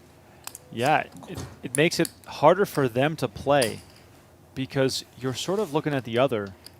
Like, hey, man, how about you just bust first? You know? 29,000 between first and second.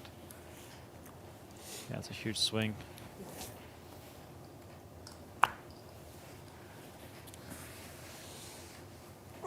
Freitas now, King Jack suited.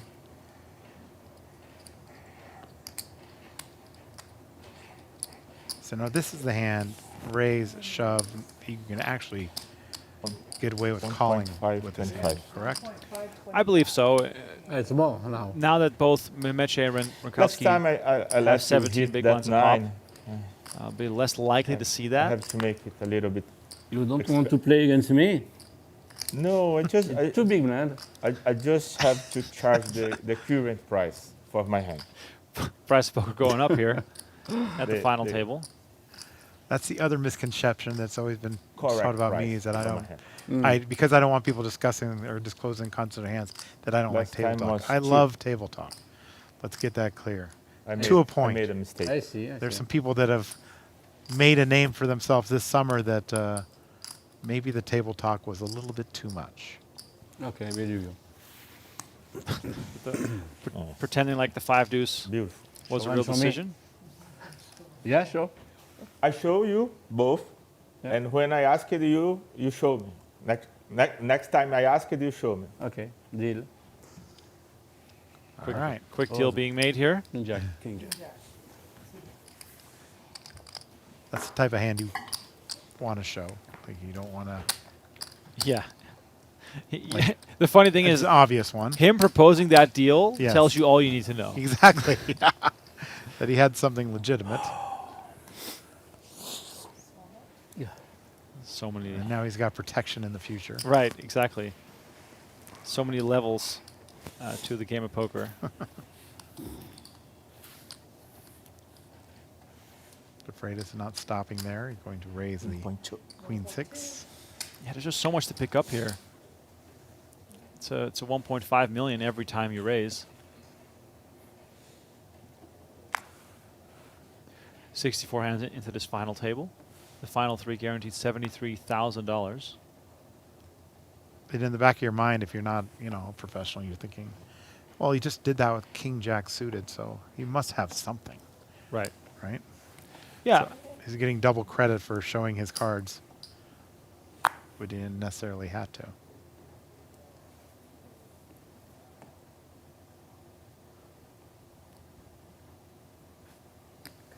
And Rzentkowski is going to defend here. A pot that puts him as a short stack if he doesn't win it. And 3 clubs on the board, and Freitas with the pair and a flush draw. Rzentkowski also has a 7 of clubs in his hand.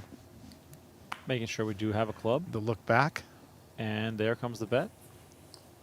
If you're watching this at home, make sure to always look back at your cards because then even if you don't have it, it looks like you do. 1.3 million from the Freitas here. Rzentkowski with the 7 high club does have some backdoor straights going for him as well, but it's one of those things where you're also concerned with Mameche's stack. You don't want to take unnecessary risks and miss out on a chance to get second at least. It's a whole new game. Once you get the heads-up play. Oh, and my goodness. All in announced. Rzentkowski comes with the jam on the monotone flop. I did not see this coming. Wow. And the Freitas has to call here, I think. There is no way that he can fold. It's the pair and the flush draw. Wait, didn't he announce all in? I thought he said all in. Wait. Whoa. This says he made it 4 million. So I guess you and I both. I thought I heard all in for sure. Oh, well, I mean, if we didn't hear it then, we are hearing it now. All in shove on the turn. Rzentkowski, his final 4.4 million. And he's drawing dead. Drawing stone dead on the turn. Game over. We're going to have our 3rd place finisher, De Freitas, with the queen high flush, is going to take care of business as he is seemingly unstoppable at this final table. Wow. Rzentkowski slams those chips down with authority, and he'll be taking home $73,975 for nice his efforts. 2-day score. Almost. Pretty close. Wow. The Freitas with a monster chip lead going into heads-up play. 34 million to 8.4 million. Mameche was the shortest stack 5-handed. I think he was down to like 2 million. And now guaranteed $100,000. We have 3 minutes for the Yes, break. yes. I'm okay. Speak. No, me speak. Was the table? Yes. I think. I need to go to toilets. Here's a look at the payouts. $102,000 guaranteed for the final 2 players are going to be heads up. When we come back from this short break, the players will use the bathroom, get aligned, put the trophy on the table, and all that good stuff. My name is Rzentkowski J7. I'm Matt Savage alongside me in the booth. Please stick around. We're going to go on a short 15-minute break, and then heads of action will commence. And the question will be, can Mameche make a comeback? We'll see you in a few. Which is typically okay, or do you get a little excited early and you just force the action? What I was saying about Peter, though, if you think of all the hands that exist, ace deuce makes a straight, 6-7 makes a straight. There's all these equity flush draws. So when you have all these people in the pot, you got to be cautious that, you know, there's sets, there's straights, there's all these other hands. Even though you have 2 pair, it looks better than it is, really. Especially when you see a guy grabbing 150K in black chips. Brown chips, excuse me. Holy crap. And Isaac moves all in. Oaken with the snap fold. And Peter makes the call. We have 362,000 in the middle, running it twice. Peter looking for a 4 or a 5. And the 5 of diamonds has been folded. 6-7 with the diamonds redraw. Isaac so rough. in a crazy good spot. Wow. You had hearts? King 10 hearts. Running it twice. And I think that's a spot where Peter just needs to think a little bit more. We beat the record of biggest pot in Venetian Poker Live history. Let's go. By over 100,000. Let's go. Matt Berkey, move over. We got a new captain in town here. It's not over, though. It could be chopped. Okay, fair. I'll give you that. 259 was the previous biggest pot. Wasserson versus Berkey. Right now, running it twice. First one. Oh my God! I thought that was 4 of clubs for a second. First one goes to Isaac. He now on a free roll. River card. Queen of clubs. It's a scoop. Isaac wins the biggest pot in Venetian Poker Live history. $362,000. What a crazy, crazy hand. 0.2? At that point, if you're still in the Squid Game, you might as well start shoving because you got to win one eventually. And it's heads up between Boots and Nick right now? Yeah, I did announce it actually. Yes, you did. Okay, good. It's And Nick here trying to get out of the Squid Game by making it 5,200 with 6-2 suited. We do appreciate when they do. 6-3 for Boots gets out of the way. I'll try and defend you, bro. JRB comes We need along you with to ace-10. root for 7 of clubs. Ooh, got it. 7 of clubs. Oh, Nick's on a mission for this one. Ace-10-3. This might be costly if Nick tries to really fight for this one. Well, I think he's going to. He's got one of those types of boards that has the person who put in $5,200 is going to want to represent. Well, maybe the 4 of diamonds would be a nice card. No problem. I'll take any diamond. Instead, we get a deuce, so Nick does pair up.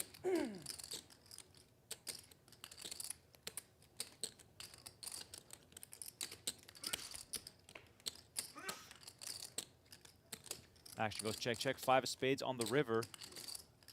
Let's see if JRB wants to stay tricky here, knowing that Nick wants to win his way out of the Squid Game.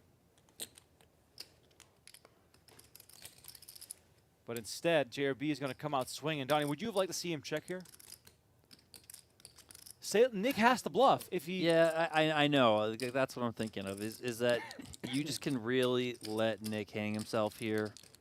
I know he did check back on the turn, so maybe that's telling JRB, this guy's slowing down a little bit. But, you know, I think you can just really let him bomb the river.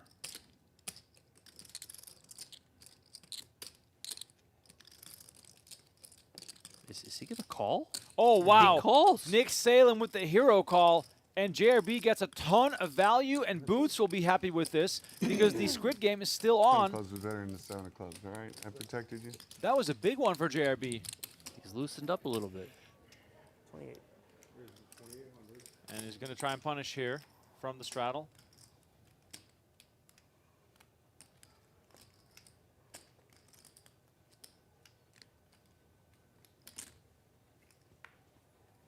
Nick will go see a flop. Rampage gets out of the way. Welcome to Joe Ingram in the chat. Good to have you with us. He says, road to 5K subs is heating up a little closer every day. But we won't be happy with 5K. We want 10K. When's Joey going to be in the game? Yeah. Get on the phone with JRB. I heard Joey is now a 2-card specialist. That's what I mean, right? He has can get in there. He has forsaken his old love. Yeah.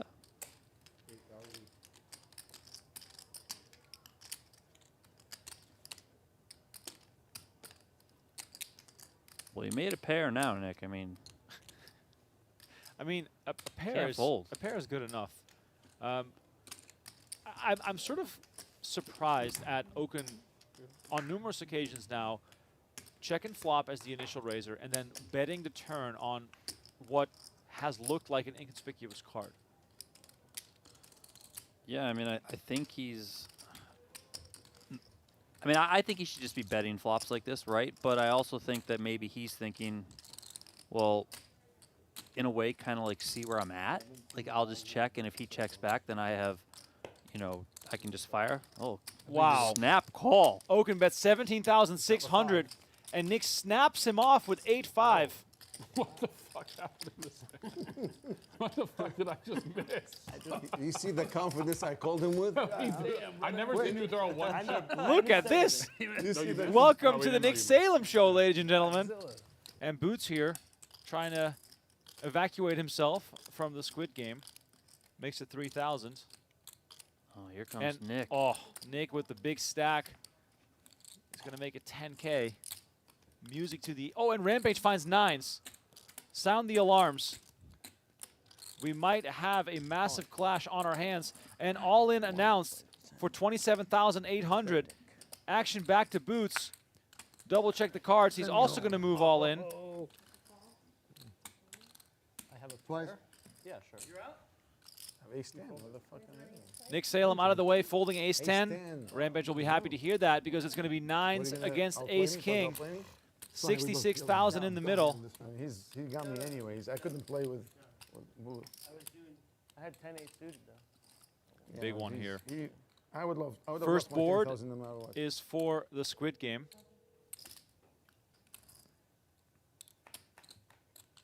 Here comes the flop. Jack 4-8. You can see the outs on the screen there. 2 aces have already been folded. First what? Turn card. Jack of spades. No, huh? Still looking safe.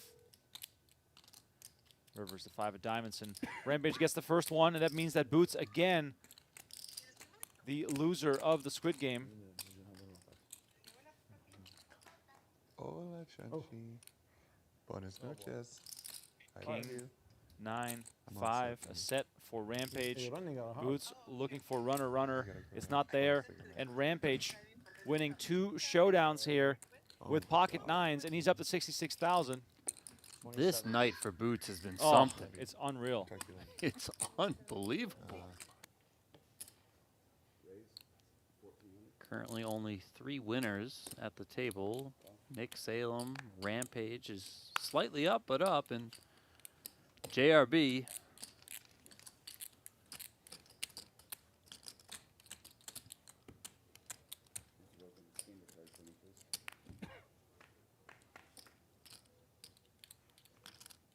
Three-ways here, Jack 7-4. Top pair for JRB. Oaken's got a gutter.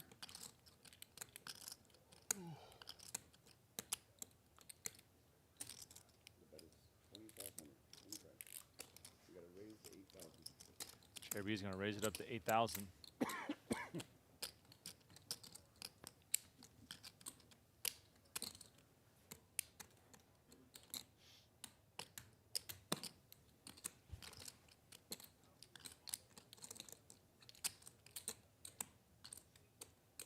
Yep, of course. Ogun's going to come along and make the call. Building a real... Now we're playing the game, Man, boys. if a 9 comes, oh. 6 of spades on the turn. JRB has to continue firing.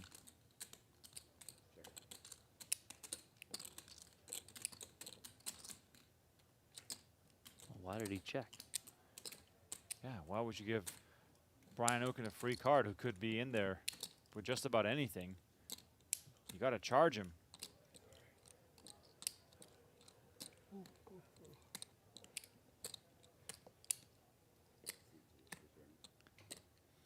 Oaken possibly thinking about betting here with the double gutter, but checks back.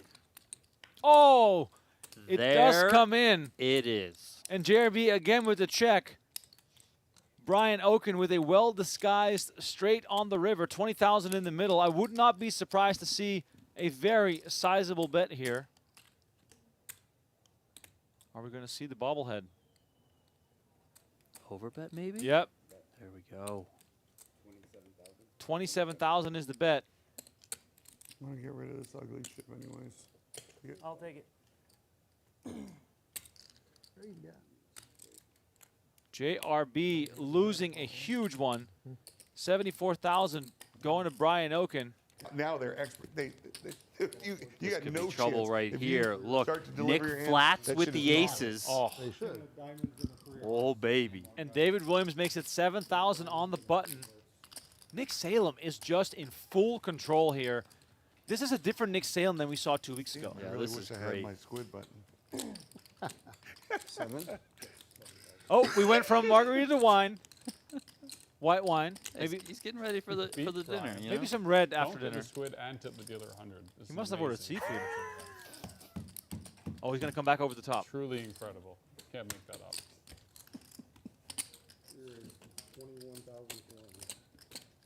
Not messing around. 21,400. I'm all in. Oh! David Williams with the misstep. Oh my gosh! He runs into aces. Nick Salem. First board gets it. Oh my God. They're in for 100,000 each. You're going twice. What happens before? 150,000 in the middle. I like that. This is the hand of the night. 2 times. Better call up my backup player. I'm not flipping over, so I don't care what they say. They want you to reveal your hand. I'm not, Yeah, they I'm won't not do it. turning Go my ahead. hand over. So Okay, just tell me. Now he's they're protesting. not rolling the hands Put it over. out. Go ahead, deal. let's go. Oh man. All right. Running it Anyway, twice. You put it on the camera. Anyway, First right? one Yeah, for yeah, the yeah. Squid Game. Aces versus ace 9. 7-6-3. Runner straight still out there.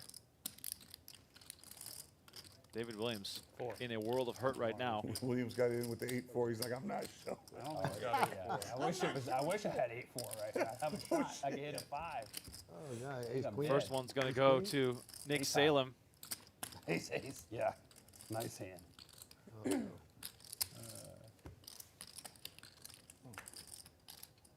Second 2 board. boards, right? Yeah. He slid it back. Second board hoping to save David Williams. We have an absolute monster pot on our hands during a round of Squid Game. David Williams thought Nick Salem was messing around, and he got caught Nick, you can't have liked to with see his the hand in the king run out. proverbial cookie jar. I didn't like it? You can't have liked that. The king run out. Yeah, horrible. Because I don't want to turn over ace king. Yeah. Jack 8-8 He once said he again saw that. I looking mean, for he back knows. doors here. Oh, And that is it. David Williams I mean, tosses from him his into the comments, mug. Yeah, okay. Nick Salem wins the biggest pot of the night. Absolute monster pot. But in the grand It's a new- scheme of things, that's crafting a not new that identity. long, and he's really risen to the top. You know, he plays the biggest cash games. He'll fire the biggest tourneys. You And know, he's been successful. Yeah, and in terms of like popularity, getting invites to stream games like this one, you know, being a name that draws audience members in, all that sort of stuff. Like How many times Mike a week is up you get there. stopped to take a picture? And look at this. What are we doing here? Straddle, Buddy, ace it's queen. like we just talked about. Re-raise, fucking king power. 10, jacks, in a small game. 16K. Yeah, all the time, JRB's yeah. like, all right, Yeah. I didn't limp here. We're flipping again. JRB really kicks excited it up when to I get time to take a 40. video. Andrew's going to go all in. Cool. What do you have? Ace queen. It's probably. And here we go, another 6-figure pot up for grabs. It's a flip. JRB, ace, queen, O against the 2 red jacks for Andrew, which he had the 2 red jacks before, right? Yeah, he did. Against aces. Luckily, he's just 50 or 60-40 almost, but he's pouting. What's the pout face Is mean? that some foreshadowing with the Jacks, the sad face I already? mean, buddy, look, you got aces and now you got ace queens. So, I mean, you know. Jacks. I mean, jacks. you peel off right away. Ace 3 deuce. That's so sad. Good for JRB. King on the turn, needs to fade a jack here. No And way. he does. You hate losing the first one when you're running it twice, Donnie. You just hate it. It's the pit of your stomach like, am I going to lose both? That's just. Another retarded. ace, followed by 2 6s. I'm going home. Queen on the turn, and a That's it 4 for me, on the guys. river. You know, there's certainly a... It might just end up being a bigger game because instead of someone calling 200, they have to call 1200. So it's pretty interesting. And look at this. JRB with the worst hand, like he naturally does, bets into the field. And yeah, let's see how this works out. Top and bottom for Wasserson. He makes the call. Hot in here. Everyone with a little piece here, Donnie. Hard to listen Ace to is going to somebody make it play about 10K. hot with Ace has been freaking very, very flush quiet as of late, so pouncing here a little bit. And notice Was trapping the flop with top and bottom pair. You know, naturally you just call to keep your opponent's bluffs in here, but Ace is like maybe not that kind of player to be bluffing that often. So let's see what Was does. Comes with a call. And let's see, does Ace have plans to JRB, blast how away many at this? days a week do you play here? In here? This summer we're going to play probably 5 days a week. Now this is actually a Every great day we turn get a card. chance to Obviously he play. picks up some equity to win with a jack now, It- but business he is blocks good right all the now. 2 pairs. Everybody He wants to blocks play. the ace jack, the queen jack. I mean, really, we could do two Now tables obviously probably, Was beats but queen we're jack, just gonna but run one table. ace jack is really the hand that Ace can represent here. And you know, look, Was is feeling uneasy You hit already. the World Series? Yeah. You can see in the disgust in his Play face twice, right you there. have cash games. But he doesn't care, Donnie. He piles it in. There we go. He's going to play all the tournaments. And it's Are you not gonna going to play be any that tournaments? much more. It's basically... Welcome back to Venetian Poker Live. We are heads up in the seniors event. A $42,000 pay difference between first and second as we have a monster chip leader vying for the title. Daniel de Freitas from Sao Paulo, Brazil, going heads up against Simone Mameche with the short stack. Question is, can he mount a comeback? And if he does, it's going to take quite a bit here because de Freitas seemingly unable to lose a pot in the last hour or so. My name is Rzentkowski. Matt Savage still alongside me as we are trying to generate some awareness for the upcoming World Poker Tour. So good looking trophy there. Yeah, got the trophy here and an all in on the first hand, and Mameche gets it through. One more time, Matt, for those who are just tuning in or tuning in for the first time, what do you guys have going on here at Venetian this week? This week we have a day 1A, B, and C of I give the you $100, WPT remember? Venetian Championship Oh, you event. It is a When I- $5,000 Yeah, buy-in with with a Yes. $4 million Yeah. guarantee. Okay. Yeah. And registration Deal is a and deal. re-entry is open until If I don't ask you today, we can 8 o'clock do it on next, Sunday. next So week. that'd Before, when I be day show? 1C, last chance to register. So if you're still in town and you've got some extra cash in your pocket and you'd like a lot more, come on down to the Venetian, get your name on that Mike Is Sexton my big Champions blind, Cup. I don't see my card, huh? Okay? It's going to be a great event. Okay, it's my big blind, okay? Venetian's been a long-standing, great poker room, and if you haven't been to the new one, which we're in now, it is amazing. And this Poker Go Studio Venetian Poker Live is an amazing set. And you could tell it's beautiful. They've done a fantastic job. 6-3 versus 5-4 here with two pair and a flop straight Wow. for de Freitas. What a hand. Oh my 1.8 million in the middle. And Mameche, check. both players trapping here. King on the turn. How does this not end up in the middle? This is a trap versus a trap, 2-pair versus a straight. When you flop 2-pair, heads up, you're never going to think that your opponent has you beat. As Mameche, a little fumble on the chips there, but he is going to make a bet on the turn. It was limped pre-flop, check on the flop. And now 1.6 million. Oh, here comes the table talk. Asking whether he's on a draw. Heads up, you can disclose the contents of your hands and actually show your cards. You are allowed to do that. New chips in play here. Are those millions? What are those chips? I want to I assume think that they are. Maybe they're 500Ks. Well, whatever they are, they're going to end up in the middle there somehow. Right. De Freitas doing his very best to look weak. He's got all options open to him, but he wants to keep his customer. And he is going to charge a little more here. 3.9. Yeah, 3.9. Makes it 3.9 million. 3 million and 900. So those are 500K chips. We'll call those lime green 500K chips.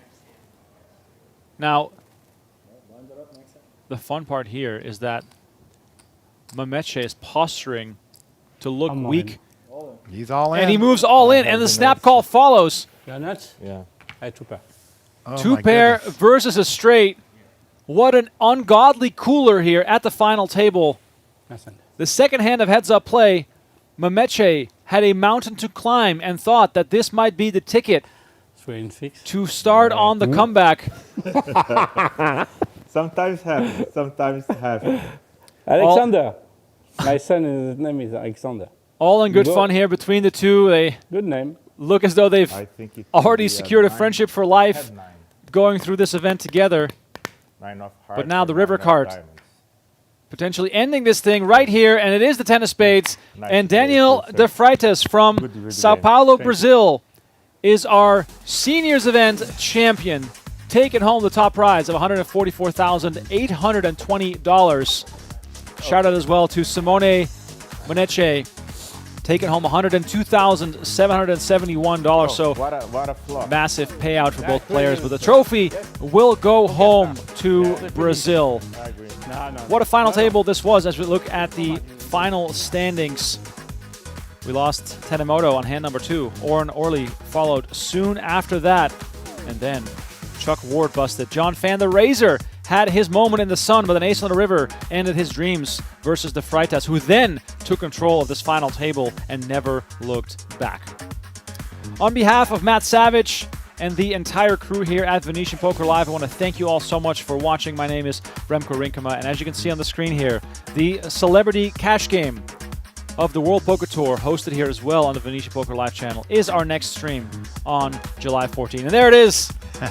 As a true champion, hoisting up the trophy. Shout out to Atletico Mineiro. Shout out to Daniel De Freitas. Shout out to Brazil. Thank you all so much for watching. We hope to have you back on July 14th. Until then, good luck at the tables, and make sure we see you again soon. Thank you, and good night.